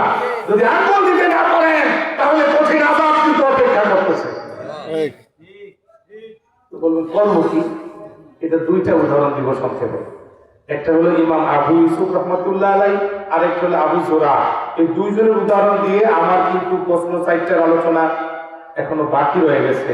সময় কিন্তু আমার শেষ হয়ে যাচ্ছে। আবু ইউসুফ রহমতুল্লাহ আলাইহি 1.5 ঘন্টা কইবেন না? হ্যাঁ 1.5 ঘন্টা বলেন না? হ্যাঁ। আবু ইউসুফ রহমতুল্লাহ আলাইহি মনে আছে না নাই? আছে। আবু ইউসুফ রহমতুল্লাহ আলাইহি তিনি ইন্তেকাল করবেন, অসুস্থ মুমূর্ষু অবস্থা। আত্মীয় স্বজন আসছে চারপাশে, এসে কেউ জিজ্ঞেস করতেছে যে আপনি এইভাবে অসুস্থ হলেন কিভাবে?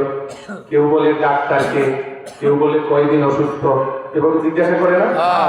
উনি চিন্তা করলেন আল্লাহ আমি হয়তো মারা যাব, এই মারা যাওয়ার আগে এই কথা বলতে বলতে মারা যাবো যে কোন দিন অসুস্থ, ডাক্তারকে কয়দিন কি, এটা তো হয় না। না। তো মানুষের জিজ্ঞাসা করলে কিছু বলাও তো যায় না। না। তখন আবু ইউসুফ কি করলেন, আবু যুরা কি করলেন, এই দুইটা কথা আমি আপনাদের সামনে একটু পড়ে নিয়ে আসছি। এই দুইটা কথা নিয়ে আসতেছি, পাশাপাশি পরিবেশের উপর আরেকটু কথা দিয়ে শেষ হবে, মধ্যে খালি প্রশ্ন করে উত্তর বলবো ইনশাআল্লাহ। হ্যাঁ পারবেন না? আরো আধা ঘন্টার উপর ইনশাআল্লাহ। আরে কে পারবেন একটু আল্লাহু আকবার বলেন। আলহামদুলিল্লাহ। দেখছেন আমি তো হাদিস শরীফ থেকে কথা বলতেছি অধিকাংশই, কিন্তু এলাকার মানুষের ঈমান দেখছেন, ঈমানটা অনেক মজবুত। আলহামদুলিল্লাহ বলেন। আলহামদুলিল্লাহ। আমাদের প্রিন্সিপাল হুজুর মেহমান নিয়ে আসতেছেন, মেহমানের মূল্যবান কথা আমরা একটু শুনবো, শোনার পরে আমরা আবার আলোচনায় ঢুকবো, যেহেতু এখনকার সময় এই কথাগুলো শুনতে হবে। বললেও বলো।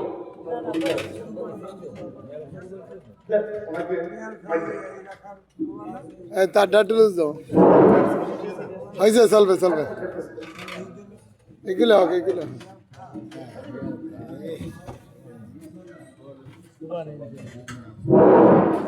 আসসালামু আলাইকুম। সম্মানিত কাসেমাবাদবাসী এবং আশেপাশের গ্রামের মুসল্লিগণ, আপনারা আমার সশ্রদ্ধ সালাম গ্রহণ করুন। আশা করি আল্লাহ রাব্বুল আলামিনের দোয়ার বরকতে আপনারা সবাই ভালো আছেন। আপনারা অনেকেই আমাকে চিনেন। আমি নতুন কোনো ব্যক্তি নয়। আপনাদের এখানে আমি বিভিন্ন সময় যে ওয়াজ হয় আমি আসি, হুজুরদের বক্তব্য শুনি। আজকে আর বেশি কিছু বলবো না। আমি ইঞ্জিনিয়ার আব্দুল সোবাহান। আমি আপনাদের কাছে দোয়া চাইতে এসেছি। আপনারা আমার জন্য দোয়া করবেন, আমি যেন আপনাদের দোয়ার বরকতে এই গৌরী আবুধারার মানুষের সেবা করতে পারি। আপনারা সবাই ভালো থাকুন, সুস্থ থাকুন, আর আমার জন্য দোয়া করবেন। আসসালামু আলাইকুম।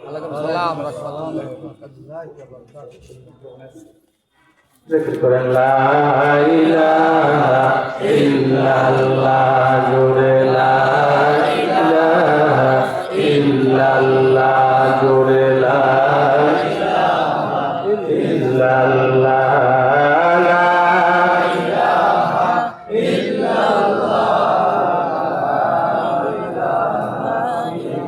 আমি মধ্যে বলে রাখি, আপনাদের মাইকের সার্ভিসটা মোটামুটি ভালো। এই জন্য ওই মাইক অপারেটর যারা আছে এদেরকে ধন্যবাদ। আপনারা এদের জন্য দোয়া করবেন। এরা কিন্তু খুব কষ্ট করতেছে, মাইকের সার্ভিসটা ভালো আছে। এই মাইকটার কথা আপনারা অন্যদেরকেও বলবেন। আল্লাহ কবুল করুন।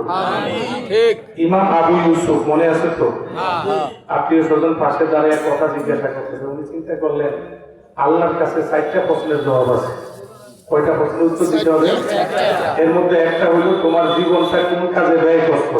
এই জীবনের শেষ মুহূর্তে খালি গল্প করবো? উনি ছাত্রদেরকে ডাক দিলেন, এদিকে আসো, কয়জি কয়েকটা মাসালা বলে।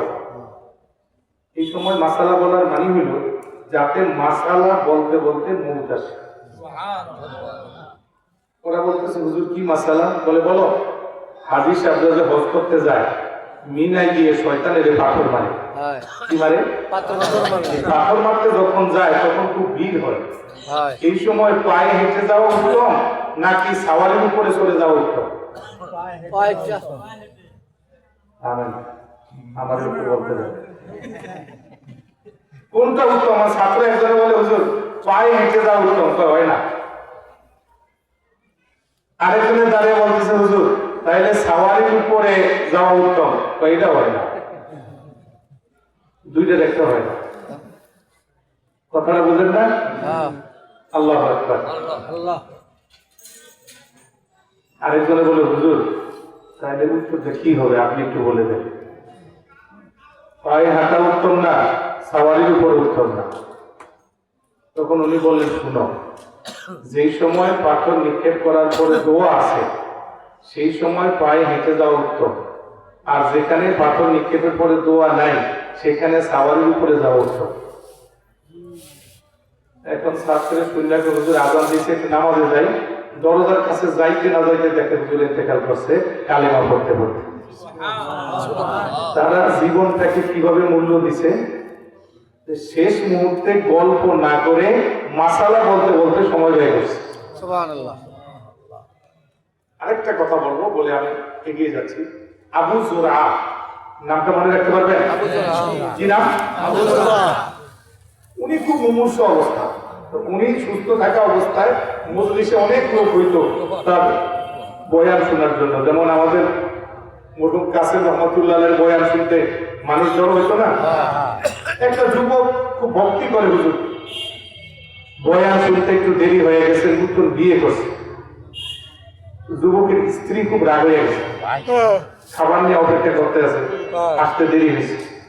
স্ত্রী বলতেছে কোন জায়গায় গেলে আর বাসার খবর থাকে না, বাসায় যেগুলো আছে এগুলো কি বেঁচে আছে না মরে গেছে খবর নাই, আড্ডা মারতে পারলেই হয়, এই যে কতক্ষণ অপেক্ষা করতে আছি।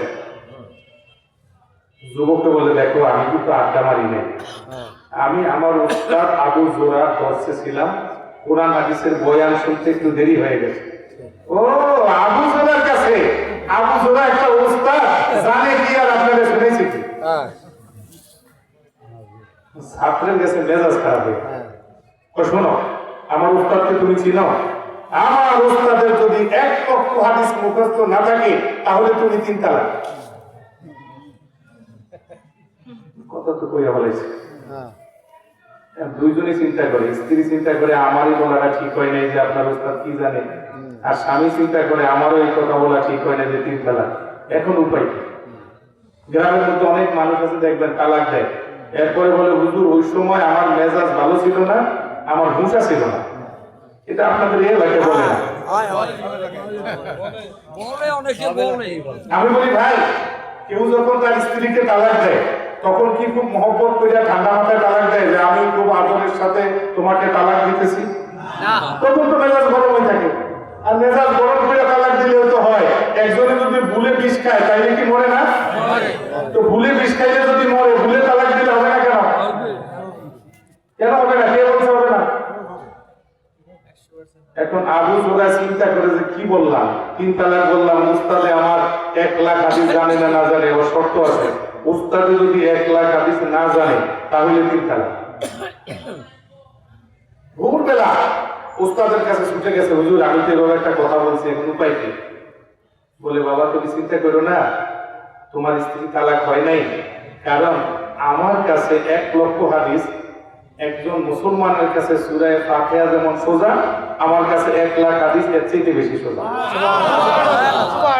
সে আবু জোরা রহমাতুল্লাহ আলাইহি যখন ইন্তেকাল করবে তখন চারপাশে লোক দেখতেছে, ছাত্ররা বলে যে হুজুরকে এখন কি করা যায়, কেমন করে আমরা এখন ওনাকে কালেমার তালকিন দিব? নিয়ম হইল মরার আগে আস্তে আস্তে পাশের থেকে লা ইলাহা ইল্লাল্লাহ লা ইলাহা ইল্লাল্লাহ এই আওয়াজ কানের কাছে দেওয়া, যাতে সে কালেমা পড়তে মনে ওঠে। আমাদের দেশে আইসিইউতে যখন রাখে, কালেমার তালকিন দূরের কথা, কিছু নগ্ন অর্ধনগ্ন মহিলা বেপরদা বেনমাজি দেখতে দেখতেই মারা যায়।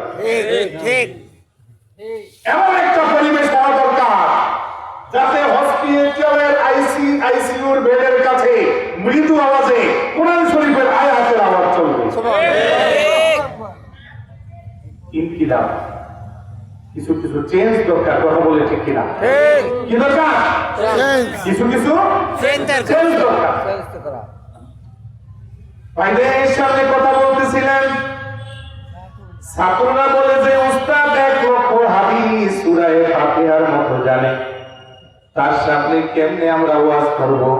আরেকজনে বলে দেও আমরা একটা হাদিস বলি। ছাত্ররা হাদিস বলতেছে, ওয়ালা রাসূলুল্লাহ সাল্লাল্লাহু আলাইহি ওয়াসাল্লাম মান কানা আখিরু কালামিহি লা ইলাহা ইল্লাল্লাহ, যে ব্যক্তির জীবনের শেষ কথা হবে লা ইলাহা ইল্লাল্লাহ, বলার সাথে সাথে উস্তাদ বলতেছে ফাদাখালাল জান্নাহ, সে বেহেশতে যাবে, বলার সাথে সাথে উস্তাদ মারা গেছে। এরাও তো মানুষ যারা ইন্তেকালের আগেও আল্লাহর নাম বলতে বলতে, মাসআলা বলতে বলতে, হাদিস বলতে বলতে মারা গেছে। তো বলেন ঠিক কিনা? প্রশ্ন হইল কয়টা? 4টা। আবার আওয়াজ দিয়ে বলেন কয়টা? এবার আমাদের দ্রুত চলতে হবে। 1 নাম্বার হইল আন উমরিহি ফিমা আফলাহু, বলো তোমার জীবনটা কিভাবে ব্যয় করেছো। 2 নম্বর ওয়ান শাবাবিহি ফিমা আফলাহু, বলো আল্লাহ তোমাকে একটা যৌবনকাল দিয়েছিলেন, ওই যৌবনকালটা তুমি কোন পথে ব্যয় করেছ। বিশ্বাস করেন, মনে কিছু নিবেন না। যেই মানুষটা বেশি পরিমাণ জিকির করে, যেই মানুষটা বেশি পরিমাণ তাসবিহ পড়ে, অবশ্যই এটা সে ভালো কাজ করে, সওয়াব হয়।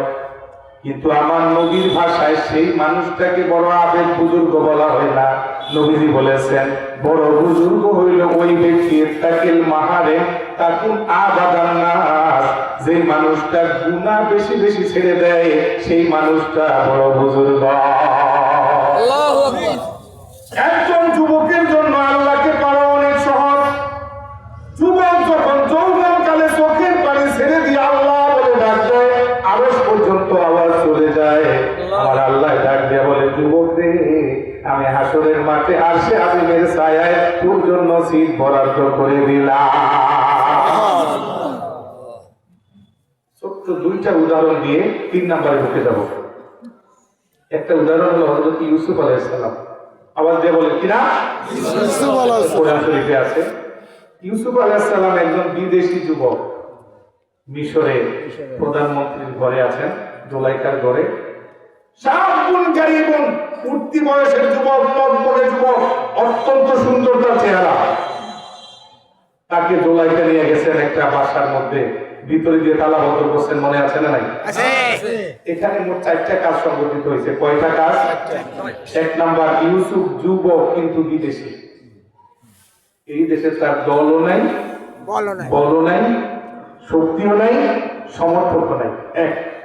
2 নাম্বার, জুলাইখা ইমরাতুন হাসনা, অত্যন্ত সুন্দরী একটা নারী।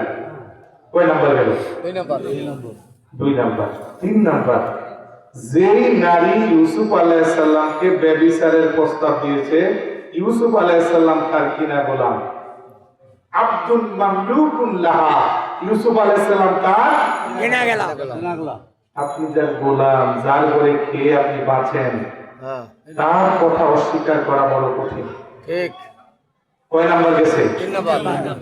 4 নাম্বার, এমন এক জায়গায় জুলাইখা প্রস্তাব দিয়েছে যেই জায়গার মধ্যে দুনিয়ার কেউ দেখে না।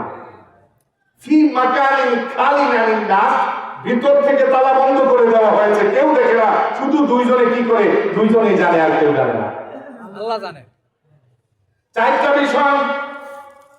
ইউসুফ আলাইহিস সালাম একজন ভিনদেশী যুবক, জুলাইখা একজন সুন্দরী নারী। ইউসুফ আলাইহিস সালাম সেই নারীর কেনা গোলাম। এমন একটা জায়গায় সেই নারীর প্রস্তাব দিয়ে হাই তালাক বলেছে, যেই জায়গার মধ্যে দুনিয়ার আর কেউ দেখে না। এবার মুফাসসিরিনে কিরাম বলতেছেন, হুনা তাজহারুল উবুদিয়্যা, এই লোকটা বুজুর্গ কিনা, এই লোকটা আবেদ কিনা দেখার জায়গা হলো এটা তাহাজ্জুদের সময়টা না।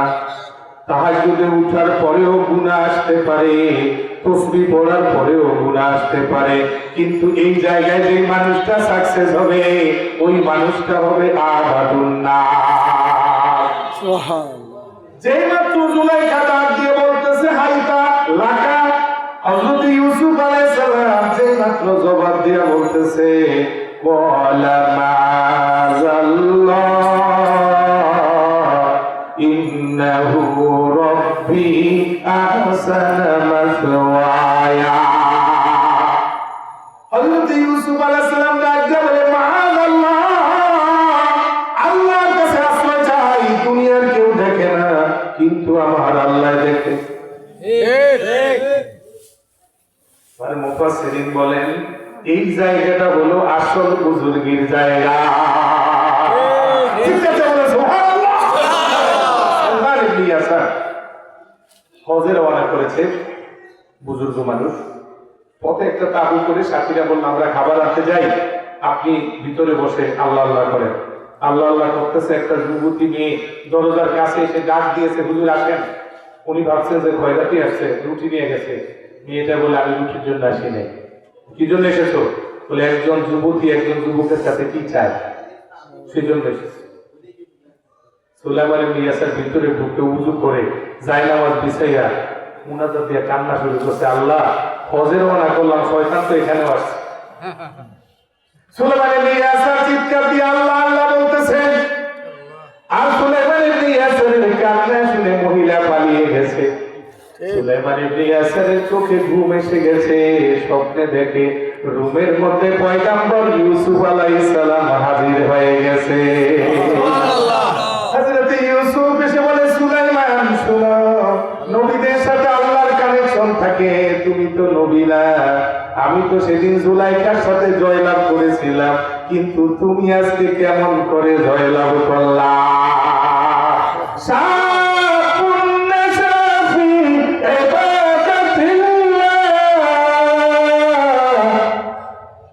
যেই যুবক যৌবন কালে আল্লাহর ইবাদত করে, যেই যুবক যৌবন কালে আল্লাহকে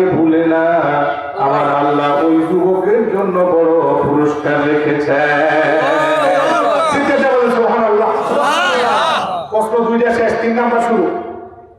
কয় নাম্বার শুরু? 3 নাম্বারের সাথে একটু আনুষঙ্গিক প্রাসঙ্গিক কথা দিয়ে আমরা শেষ করে দেবো ইনশাআল্লাহ। 3 নাম্বারের দিকে আসেন, আপনারা আমার সাথে জবাব দিতে হবে, আলোচনাটা বাসায় নিতে হবে আজকে। আমাদের নবীজির একজন মামা ছিল, নবীজির একজন মামা ছিল। কি নাম তার? বললে মনে রাখতে পারবেন? ইনশাআল্লাহ। সাদ বিন আবি ওয়াক্কাস। কি বললাম? সাহাবীর আল্লাহকাস। নবীজি তাকে কি ডাকতেন? মামা। আর নবীজি সাদ বিন আবি ওয়াক্কাসকে নিয়ে গর্ব করতেন। সাহাবীদেরকে বলতেন যে হাযা খালি ফালিউরিনি আহাদুকুম খালাহু, এই হলো আমার মামা, আমার মামার মতো কার মামা আছে একটু দেখাও। আমার নবীজি যদি একজনকে নিয়ে এমন গর্ব করেন, সে কেমন মানুষ? কথা বুঝলেন না? ভালো মানুষ। এই জন্য হাদিস শরীফের মধ্যে আছে যে ইসলামের জন্য সর্বপ্রথম যে তরবারি নিক্ষেপ করেছে, তীর নিক্ষেপ করেছে, তিনি হইল সাদ বিন আবি ওয়াক্কাস। কুফাইরার যুদ্ধে সর্বপ্রথম আমার নবীজির মামা। নবীজি তাকে খুব মহব্বত করেন। একদিন এসে বলতেছেন, ইয়া রাসূলুল্লাহ, আমার জন্য একটা দোয়া করেন। নবীজি বলে, কি দোয়া? বলে, হুজুর, উদউলি আইয়া জালানি আল্লাহু মুস্তাজাবাদ দাওয়া, দোয়া করেন আল্লাহ যেন আমাকে মুস্তাজাবুদ দাওয়াত বানিয়ে দেয়। মুস্তাজাবুদ দাওয়াত বলা হয় যেই দোয়া করে সেই দোয়া কবুল হয়। সুবহানাল্লাহ। ইয়া রাসূলুল্লাহ, আমার জন্য একটা দোয়া করে দেন। নবীজি বলেন, কি দোয়া? বলে, আল্লাহ যেন আমাকে এমন একটা মর্যাদা দিয়ে দেয়, আমার জীবনে কোনো দোয়া যেন মিস না যায়, আমি যেই দোয়া করব সেই দোয়াটাই যেন কবুল হয়ে যায়। সুবহানাল্লাহ। মনে রাখতে পারবেন, যেই ব্যক্তির সব দোয়া কবুল হয় এমন ব্যক্তিকে বলে মুস্তাজাবুদ দাওয়াত। এমন ব্যক্তিকে কি বলা হয়? মুস্তাজাবুদ দাওয়াত, যার সব দোয়া কবুল হয়। আল্লাহু আকবার। আল্লাহু আকবার। আমাদের মাযহাবের ইমাম আবু হানিফা রাহমাতুল্লাহ আলাইহি একজনে জিজ্ঞেস করলো, হুজুর, আমি তো হজে যাই, হজে গেলে কাবা শরীফ যখন প্রথম নজরে আসে তখন যেই দোয়া করে সেই দোয়া কবুল হয়, কি দোয়া করবো আমাকে শিখিয়ে দেন। আবু হানিফা রাহমাতুল্লাহ আলাইহি বলেন যে তুমি বলবা যে আল্লাহ আমাকে মুস্তাজাবুদ দাওয়াত বানিয়ে দেন। সুবহানাল্লাহ। মুস্তাজাবুদ দাওয়াত কি কথাটা মনে আছে? হ্যাঁ, কি জানি? যার সব দোয়া কবুল হয়। কথা বলে, যার সব দোয়া কবুল হয়। সব দোয়া কবুল হয়। কে এই দোয়াটা চাইতেছে নবীজির কাছে? তার মামা। মামা। হুজুর, একটু দোয়া করেন আল্লাহ যাতে আমাকে মর্যাদা দিয়ে দেয়। নবীজি বলে, না, আমি দোয়া করবো না। কেন করবে না? এটাকে আজকে শুনে যাবেন, আজকে থাকবে ইনশাআল্লাহ। সুবহানাল্লাহ। বলে কি 10 মিনিট বেশি লাগে আছেন তো? হুজুর, এই দোয়াটা করবেন। নবীজি বলে, না, কেন হবে না? অনেক দোয়া করা মুশকিল। নবীজির একজন খাদেম ছিল, নাম হইল রবিয়া ইবনে কাব। আপনারা সংক্ষেপে বলেন রবিয়া। নাম কি? রবিয়া। নবীজির নিয়ম ছিল, নবীজিকে কেউ যদি 1 টাকার উপকার করতো, নবীজি তার 100 টাকার উপকার করতো। আর নবীজির যদি কেউ 100 টাকার উপকার করতো, নবীজি তার 1 লাখ টাকার উপকার করতো। নবীজি একদিন রবিয়াকে ডাক দেয়া বলেন, রবিয়া, একটু কথা শোনো। বলে, ইয়া রাসূলুল্লাহ, কি শুনবো? নবীজি বলেন, রবিয়া রে, আমার অনেক খেদমত করেছো, মাঝে মাঝে উজুর পানি এনে দিয়েছো, 2 টাকা গায়ে দিয়েছো। রবিয়া, বলো তুমি আমার কাছে কি চাও? তুমি যা চাও আমি তাই দিব। সুবহানাল্লাহ। বলো আমার কাছে কি চাও? নবীজি ভাবছে যে রবিয়া বলবে যে হুজুর আমার জামা বানিয়ে দেন, তাইলে 10 জোড়া জামা দিয়ে দিব, অসুবিধা নেই। রবিয়া একটু, হুজুর আপনার কাছে যেতে চাইবো, তো ভালো করে চাই। তো বলো কি? হুজুর, আমি চাই যে সারা জীবন আপনার সাথে আছি, বেহেশতে এইভাবেই থাকতে চাই। সুবহানাল্লাহ। নবীজি তো এটা না, আমার গায়ে জালি খাইয়া রবিয়া অন্য কিছু চাও। কি চাইতে হবে? অন্য কিছু। আমি খুব দ্রুতই করছি, কষ্ট হয় নাকি আপনাদের? আল্লাহু আকবার বলেন। সুতরাং হযরত মুসা আলাইহিস সালাম যখন হিজরত করবেন মিশর থেকে, বনি ইসরাইলকে ডাক দিয়ে বলেন, শোনো, কয় কি? কয় কথা তো একটা, কয় কি সেটা? তা ওই যে ইউসুফ আলাইহিস সালাম মরার আগে ওসিয়ত করে গেছে যাওয়ার সময় ইউসুফ নবীর লাশটা নিয়ে যাওয়ার জন্য, মনে আছে? তো কি করে নিয়ে যেতে হবে? হ্যাঁ আমার সাথীরা শুনো, ইন্নাল্লাহা হারামা আলাল আরদি আন তাকুলা বিসাদা আল আম্বিয়া, এই পৃথিবীর জমিন কোন নবীর দেহ নষ্ট করতে পারে না। সুবহানাল্লাহ। পৃথিবীর মাটির উপর হারাম করে দেওয়া হয়েছে নবীদের দেহকে না খাওয়ার জন্য। ও বনি ইসরাইলের লোকেরা শোনা, হযরত ইউসুফ আলাইহিস সালাম কবরের মধ্যে অক্ষত অবস্থায় আছে। আমরা হিজরত করে মিশর ছাড়বো, ইউসুফ নবীকে রেখে যাওয়া যাবে না। ভাই কষ্ট হয় নাকি? না। ইউসুফ নবী কেমনে যায়? নবী আর কি করে? নবীজির মামুর কি হয়েছে শুনতে রাজি আছেন না নাই? আরে কে কে রাজি নাই একটু হাত জাগিয়ে দেখান। আমি তো মাঝে মাঝে উল্টাও বলবো, কারণ আপনাদের ঘুম আছে কিনা আমার ট্রাই করতে হবে না। ভাইদের সামনে কথা বলতেছিলেন, মুসা আলাইহিস সালাম বললেন কি কাকে নিয়ে যেতে হবে? ইউসুফ আলাইহিস সালাম। ওরা বলে ঠিক আছে। মুসা আলাইহিস সালাম বলেন ওনার কবরটা কই? কইটা তো জানি না। কবরটা কই সেটা জানে না। কোন দিকে? মুসা আলাইহিস সালাম বলে জানতে হবে। বলো ইউসুফ নবীর কবর কই? পরে এক বুড়িয়ায় কয় যে হুজুর একজন মহিলা আছে বুড়ো, ওই মহিলা জানে। কে জানে? মহিলা, পুরা মহিলা। বুড়া মহিলা। এখন ওই মহিলার কাছে মুসা নবী গিয়া বলতেছে, বুড়ি আপনি কি জানেন যে ইউসুফ আলাইহিস সালামের কবর কোথায়? কেন জানি? কয় আমরা ইউসুফ নবীর নিয়ে যাবো। কয় যান। তো কবরটা কই একটু দেখাইয়া দেন। কয় জি না, এটা পারবো না। বুঝছেন ব্যাপার কি? বুড়ি বলে শোনেন, যদি ইউসুফ নবীর কবরটা দেখাইতে হয় আমার একটা শর্ত আছে, আমার শর্ত পালন না করলে আমি কবর দেখাবো না। মুসা নবীকে তোমার শর্তটা কি? শর্তটা হইল আমি আপনার সাথী হইয়া বেহেশতে দেখতে চাই। সুবহানাল্লাহ। মুসা নবী কয় সর্বনাশ, জীবনে কত কষ্ট করলাম, জাদুকরদের সাথে প্রতিযোগিতা দিলাম, ফেরাউনের ভয়ে হিজরত করলাম, মিশর থেকে মাদায়েন গেলাম, কত কষ্ট করেছি, লাঠি দিয়া মুজিজা দেখাইলাম, এত কিছু করার পর আল্লাহর সাথে কথা বলেছি, তাওরাত কিতাব পেয়েছি, এত সাধনার পর আমি যাব যে বেহেশতে, কবর দেখাইয়া যাবে সেই বেহেশতে, এটা কি হয় নাকি? It is quite impossible. এটা একটা কথা হইলো একটু কবরটা দেখাইবে আর আমি যাব যেখানে উনি যাবে সেখানে। এই মহিলা এটা বার্তা কইছি না, কবর দেখাইবা কইছি না, তাইলে ওই কথা একটাই কথা কয় না একটা। এটা কি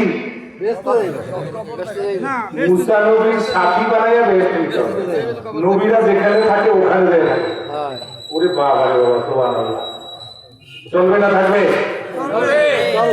হ্যাঁ এবার দেখি আমি আওয়াজ দেখতে বলবো, নারায়ে তাকবীর, আল্লাহু আকবার, নারায়ে তাকবীর, আল্লাহু আকবার, দিন ইসলাম, দিন ইসলাম জিন্দাবাদ, জিন্দাবাদ, কাসেমাবাদ কামিল মাদ্রাসা জিন্দাবাদ, কাসেমাবাদ কামিল মাদ্রাসা জিন্দাবাদ।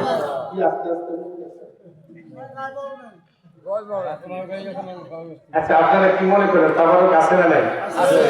আবার বলে যদি একটু পেট খালি হয়ে যায় সমস্যা আছে? ওই পেটটা ভরা রাখার জন্য জোরে আওয়াজ দিতেছেন না। পেটটা ভরা লাগে না খিদে লাগছে? হ্যাঁ তাবারক কিন্তু অনেক মজা, খাইলে আপনি অবাক হয়ে যাবেন। চিল্লে একটা তাকবীর দেন, নারায়ে তাকবীর, মাশাআল্লাহ। এই যে সামনে কথা বলতেছিলেন মুসা আলাইহিস সালাম বলতেছে, মহিলা অন্য কিছু বলো, তোমাকে লাগে 2000 টাকা বেশি দে, আর মাসের কয়টা উঠ দিয়ে দে, এগুলি বলো। কয়েছি না, কথা একটাই। তাই কি হয় রাজি না হয় দেখাবো না। এই মহিলা ছাড়া আর কেউ জানে না, আল্লাহু আকবার, আর কেউ জানে না। আমার আল্লাহ রব্বুল আলামিন ওহী পাঠিয়ে দিলেন, মুসা এই মহিলা তোমার কাছে টাকা চায় না, জামা কাপড় চায় না, দুনিয়া চায় না, মুসা তুমি জানো না আমি আল্লাহ ঠিক করে রেখেছি এই মহিলা তোমার সাথে বেহেশতে যাবে। তোমার দেরি করে লাভ কি, তুমি রাজি হয়ে যাও, তুমি রাজি হয়ে যাও। মহিলায় কবর দেখাবে ইউসুফ নবীকে নিয়ে যাও। সুবহানাল্লাহ, আমার আল্লাহর দয়া মায়া কত। সুবহানাল্লাহ বলে। আপনিও যদি চেষ্টা করেন কাসেম রহমতুল্লাহ আলাইহির সাথে উঠতে পারবেন ইনশাআল্লাহ। আমার আল্লাহর কাছে গরিব আর ধনী নাই। আমি মাঝে মাঝে বলি, ও ভাই রিকশাওয়ালা তুমিও হতে পারো আল্লাহওয়ালা। ওরে ভাই দোকানদার যদি হও নেককার, তোমার জন্য খোলা রবে বেহেশতেরই আগদুয়ার, তোমার জন্য খোলা রবে বেহেশতেরই আগদুয়ার। কে বলেছে গরিব মানুষ ওলি আল্লাহ হতে পারবে না? বরং বুখারী শরীফে আমার নবী বলেছেন, ইন্না মিন ইবাদিল্লাহি মান লাউ আকসামা আলাল্লাহি লা বাররা। এমন অনেক মানুষ আছে রাস্তার পাশে ধুলায় বসে থাকে, কিন্তু আল্লাহর কাছে তার মূল্য এত বেশি, সে একটা দোয়া করতে দেরি কবুল হতে দেরি নাই। সুবহানাল্লাহ। আপনার মতো আমার মতো এর চাইতে আরো স্বাভাবিক আরো গরিব মানুষের জন্য আল্লাহর বন্ধু হওয়া সম্ভব। ভাইদের সামনে কথা বলতেছিলেন, আমার নবীজি বলতেছেন, রবিয়া অন্য কিছু বলো। রবিয়া বলে, ইয়া রাসূলুল্লাহ আপনার খেদমত করেছি, আপনাকে ছাড়া আমি থাকতে পারি না। নবী গো বেহেশতেও আপনাকে ছাড়া থাকতে পারবো না। নবীজি বলেন, রবিয়া একান্ত যাতে আমার সাথে বেহেশতে যাইতে চাও তাহলে একটা কাজ করতে হবে। রবিয়া আমি ওই কাজটার কথা বলে দেই, এই কাজটা যদি কেউ করে সেও তোমার মতো আমার সাথে বেহেশতে যাবে। সুবহানাল্লাহ বলেন। নবীজির মামা বলেছে, ইয়া রাসূলুল্লাহ দোয়া করেন আমি যেন মুস্তাজাবুদ দাওয়া হয়ে যাই। নবী বলে, না না দোয়া করলে কেবল তোমার জন্য হবে, বরং আমি এমন একটা আমলের কথা বলবো, ওই আমলটা করলে তুমি হবে মুস্তাজাবুদ দাওয়া, আরেকজনে করলে সে হবে মুস্তাজাবুদ দাওয়া। কিয়ামত পর্যন্ত যেই উম্মত সে আমলটা করবে সেই হবে মুস্তাজাবুদ দাওয়া। সুবহানাল্লাহ। ভাইদের কাছে জানতে চাই মুস্তাজাবুদ দাওয়া হতে চান কিনা? ইনশাআল্লাহ। দোয়াটা কবুল হোক এটা চান কিনা? চাই। কে চান একটু আল্লাহু আকবার। আরো জোরে বলেন আল্লাহু আকবার। আরো জোরে বলেন আল্লাহু আকবার। আল্লাহ আমার ভাইদেরকে কবুল করেন, বলেন আমিন। লোকেরা বলে, হুজুর কি আমল করতে হবে? নবীজি বলেন, আমলটা হইল ফাআইনি আলা নাফসিকা বিকাসরাতিস সুজুদ।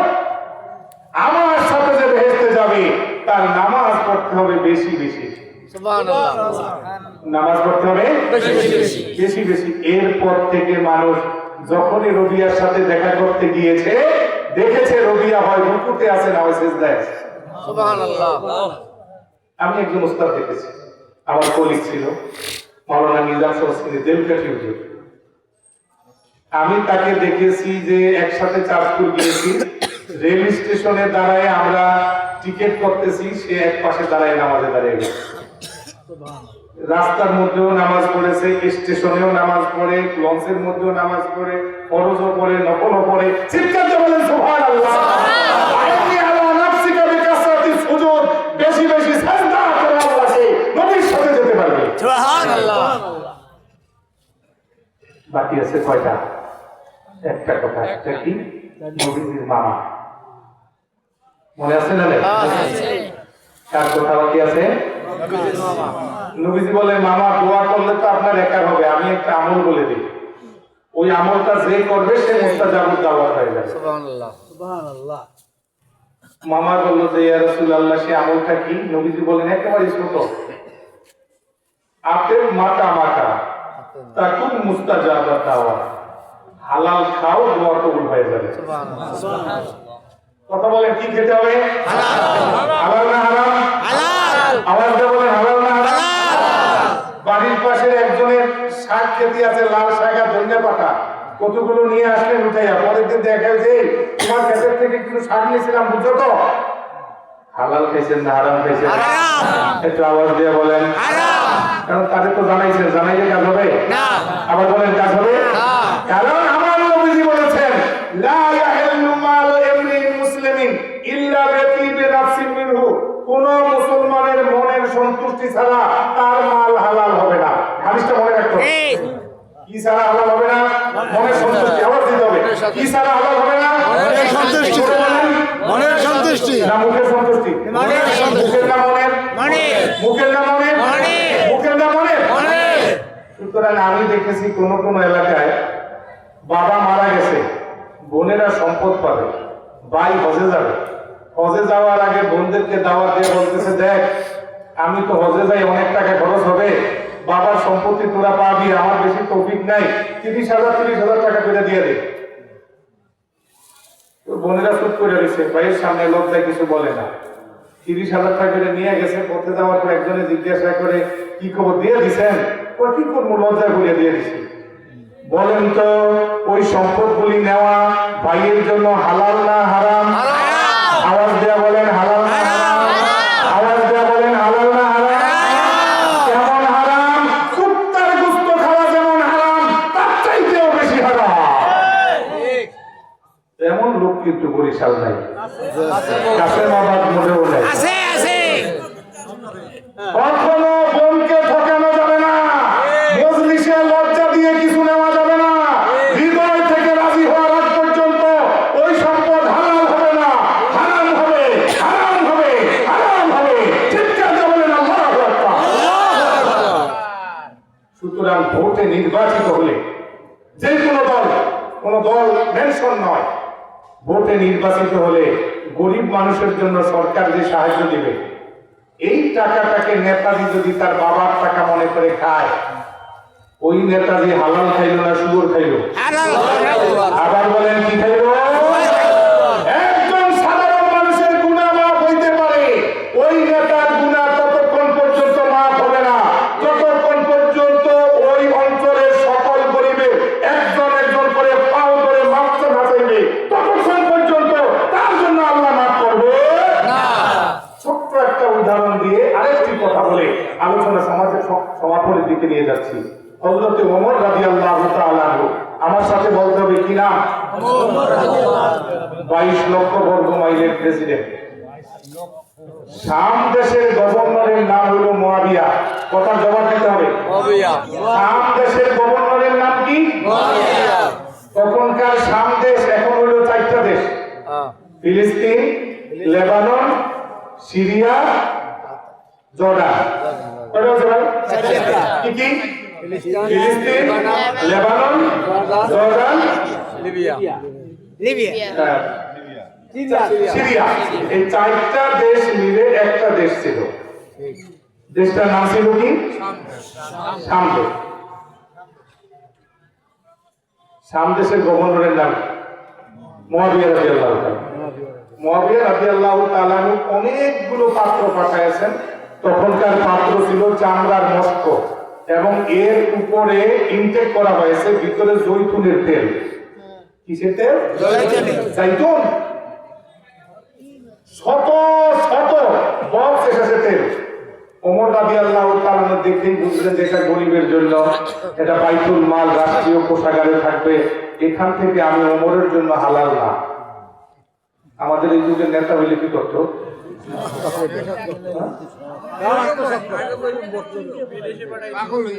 রাখছেন নাকি আমার উপর? আবার মনে করেন নাকি যে আমি উল্টা উল্টা বলতে আছি? আসল কথাটা বলতে। ওমর রাদিয়াল্লাহু তাআলা বাইতুল মালে জমা করে ঘোষণা দিয়ে দিলেন, না বা বাইনান নাস আন তাআলাউ ওয়া আতাকুম যাইতুন হাসান ফালিয়াতি আহাদুকুম বিদিরহামিন আও দিরহামাইনে আও বিনাইন। একটা পাত্র আর 1 টাকা 2 টাকা নিয়ে আসো, অল্প টাকায় রেশন দেওয়া হবে, উন্নত মানের জৈতুনের তেল এসেছে। গরিব মানুষেরা 1 টাকা 2 টাকা নিয়ে গেছে, ওমর রাদিয়াল্লাহু তাআলা নিজে হাতে তেল দিতেছেন।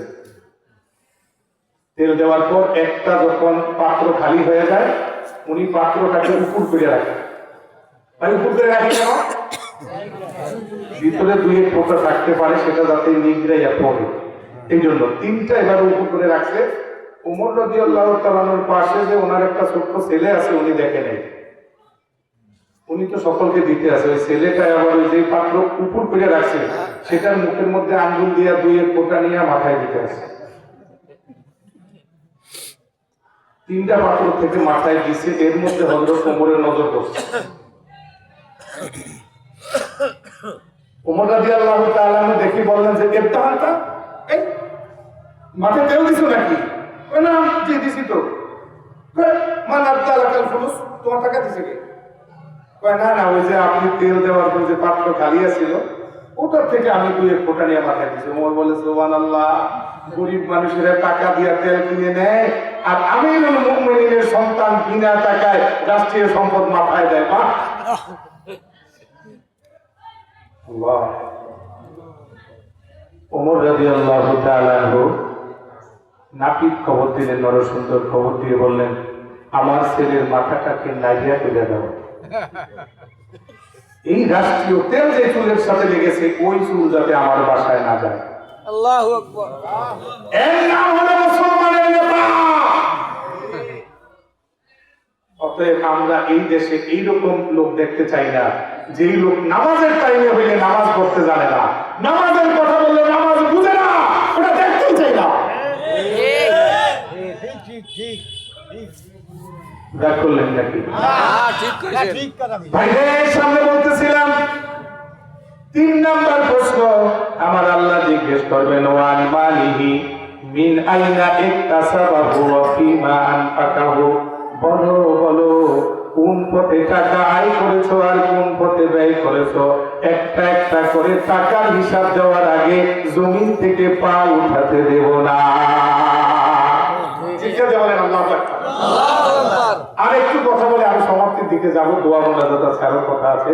একটু কথা আপনারা বলেন তো, পরিবেশ যখন ছিল না, নবীজির কানে যখন আওয়াজ আসতেছে কোন সাহাবীর ব্যাপারে যে মিনহুম মান ইউজলাদু বিসিয়া, কাউকে বেত্রাঘাত করা হচ্ছে, অমিনহুম মান ইউহলাকু বিন্নার, কাউকে আগুনে ঢালা হচ্ছে, ওয়ামিনহুম মান ইউআল্লাকু বিজারিদিন নাখাল, কাউকে খেজুর গাছের ডালের সাথে ঝুলিয়ে রাখা হচ্ছে, কারোর চামড়া খসিয়ে দেওয়া হচ্ছে, কারোর উটের পায়ের সাথে বাঁধা হচ্ছে, কারোর পাঁজরের হাড় ভেঙে দেওয়া হচ্ছে।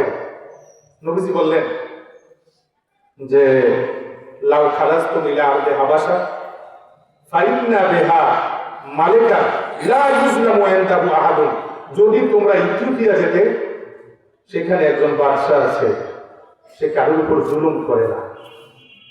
প্রথমবারে প্রায় 80 জন মুসলমান আবিসি নিয়ে গেলেন ইথিওপিয়া, খুব দ্রুত বলতেছে। এর মধ্যে নবীজির চাচাতো ভাই হযরত জাফর ইবনে আবি তালিব আছেন। জাফর ইবনে আবি তালিব দিয়ে আমার আজকে আলোচনা শেষ করব। চাচাতো ভাইয়ের নাম কি একটু কথা বলুন তো? জাফর। কি নাম? সুবহানাল্লাহ। নবীজি খুব ভালোবাসতেন।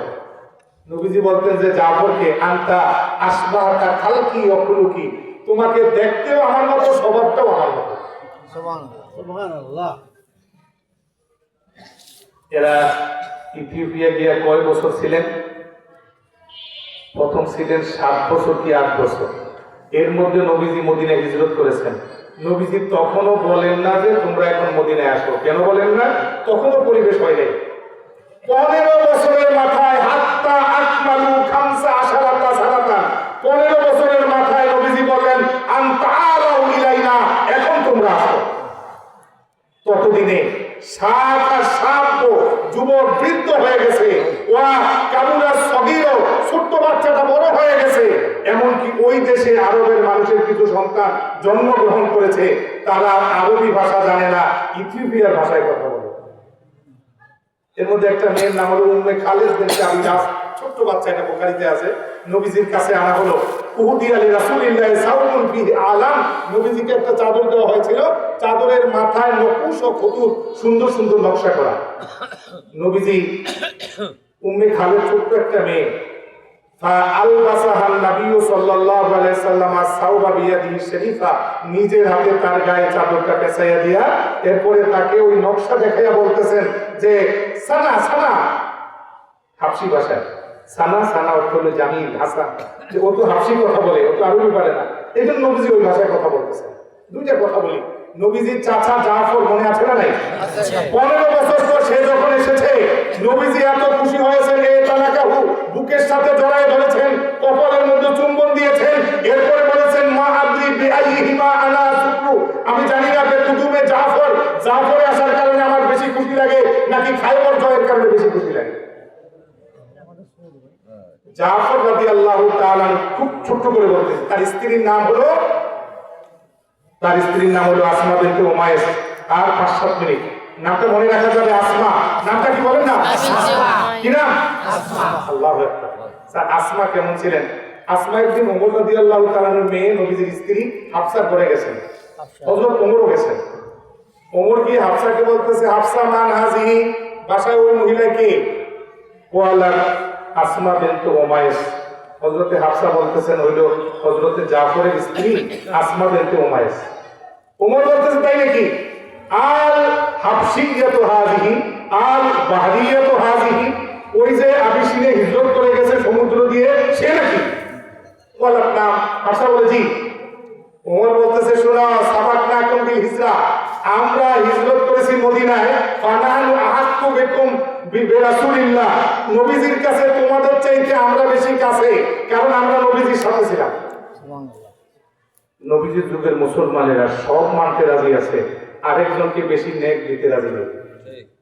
গাজেবাত কপালা, হযরত আসমা রাগ হয়ে বললেন, কাল্লা ওয়াল্লাহি, আল্লাহর কসম হতেই পারে না, তোমরা নবীজির সাথে ছিলা, তোমাদের কেউ ক্ষুধার্ত হলে নবীজি খাবার দিয়েছেন, কেউ মাসালা না বুঝলে নবীজি তাকে মাসালা জানাই দিয়েছেন, তোমাদের কেউ অসুস্থ হলে নবীজি দেখতে গিয়েছেন, আর আমরা সমুদ্র পার হয়েছি নৌকায় চড়ে। কিসে চড়ে? দুই তো সাগর, 900 কিলোমিটার আমরা দূরে গিয়েছি, একবার নৌকা উপরে উঠেছে, আবার তলায় গেছে, শিশু ছিল, মহিলা ছিল, জীবনের ঝুঁকি ছিল, অনেক কষ্ট করে আমরা হিজরত করেছি। ওয়াযালিকা ফিল্লাহি ওয়া রাসূলিহি, আল্লাহ এবং আল্লাহর রাসূলের জন্য, অন্য কোনো কারণে নয়। খুব খেয়াল করে, আমি দ্রুত বলতেছি। এরপরে হযরতে আসমা বললেন যে আল্লাহর কসম, ততক্ষণ পর্যন্ত আমি কোনো খাবার খাবো না, ওয়াল্লাহি লা আকুলু তুআমান ওয়ালা আশরাবু শারাবান হাত্তা আযকুরা মা কুনতা লিরাসূলিল্লাহি সাল্লাল্লাহু আলাইহি সাল্লাম, যতক্ষণ পর্যন্ত তুমি যা বলেছো এটা নবীজির কাছে না বলবো, এর আগে আমি খাবো না। ইয়া রাসূলুল্লাহ, ওমর বলতেছে তাদের নাকি মর্যাদা বেশি হিজরতের। নবীজি বললেন যে লাইসা বি আহাক্কা বি মিনকুম, ওমর তোমাদের চাইতে আমার বেশি কাছে না হিজরতের কারণে, কারণ লাহু ওয়া লি আসহাবি হিজরাতুন ওয়াহিদা, ওমর এবং তার সাথীদের হিজরত একটা, ওয়ালাকুম আহলুস সাফিনা আনতুম হিজরাতানি, তোমাদের জন্য দুইটা হিজরত, একটা হলো হাবশা আরেকটা হলো মদিনা, এর মধ্যে তোমরা মক্কায় যাও নাই। ওমর ইন সাল্লাইতা সালাতান লাকা সালাতু আজরিন ওয়া আজরু সালাতিন ওয়াহিদা, তুমি যদি এক ওয়াক্ত নামাজ পড়ো 1 ওয়াক্তের সওয়াব, ওরা যদি 1 ওয়াক্ত পড়ে 2 ওয়াক্তের সওয়াব। তুমি যদি 1 টাকা দান করো 1 টাকার সওয়াব, ওরা যদি 1 টাকা দান করে 2 টাকার সওয়াব। এই জাফর রাদিয়াল্লাহু তাআলা আনহু মুতার যুদ্ধে যখন যান, মাত্র কয়েক মাস হয়েছে মদিনায়, আল্লাহ রাসূল ঘোষণা দিলেন, এখান থেকে আমি শেষ করে দেব। আল্লাহ রাসূল ঘোষণা দিলেন, লায়া খুজান্না রায়াতা যায়েদ ইবনে হারেসা, মুতার যুদ্ধে 2 লক্ষ বাহিনীর বিরুদ্ধে 3000 মুসলমান, কথা বলতে হবে, মুসলমানের সংখ্যা কত? 3000। আর বেঈমানের সংখ্যা কত? 2 লাখ। কথা বলেন কত? 2 লাখ। নবীজি বললেন ঝান্ডা ধরবে যায়েদ ইবনে হারেসা, যায়েদ ইবনে হারেসা যদি শহীদ হয় তাহলে ঝান্ডা ধরবে আব্দুল্লাহ ইবনে জাফর ইবনে আবু তালেব, জাফর যদি শহীদ হয় ঝান্ডা ধরবে আব্দুল্লাহ ইবনে রাওয়াহা, আব্দুল্লাহ ইবনে রাওয়াহা যদি শহীদ হয় মুসলমানের মধ্য থেকে একজনে ঝান্ডা ধরবে। সুবহানাল্লাহ।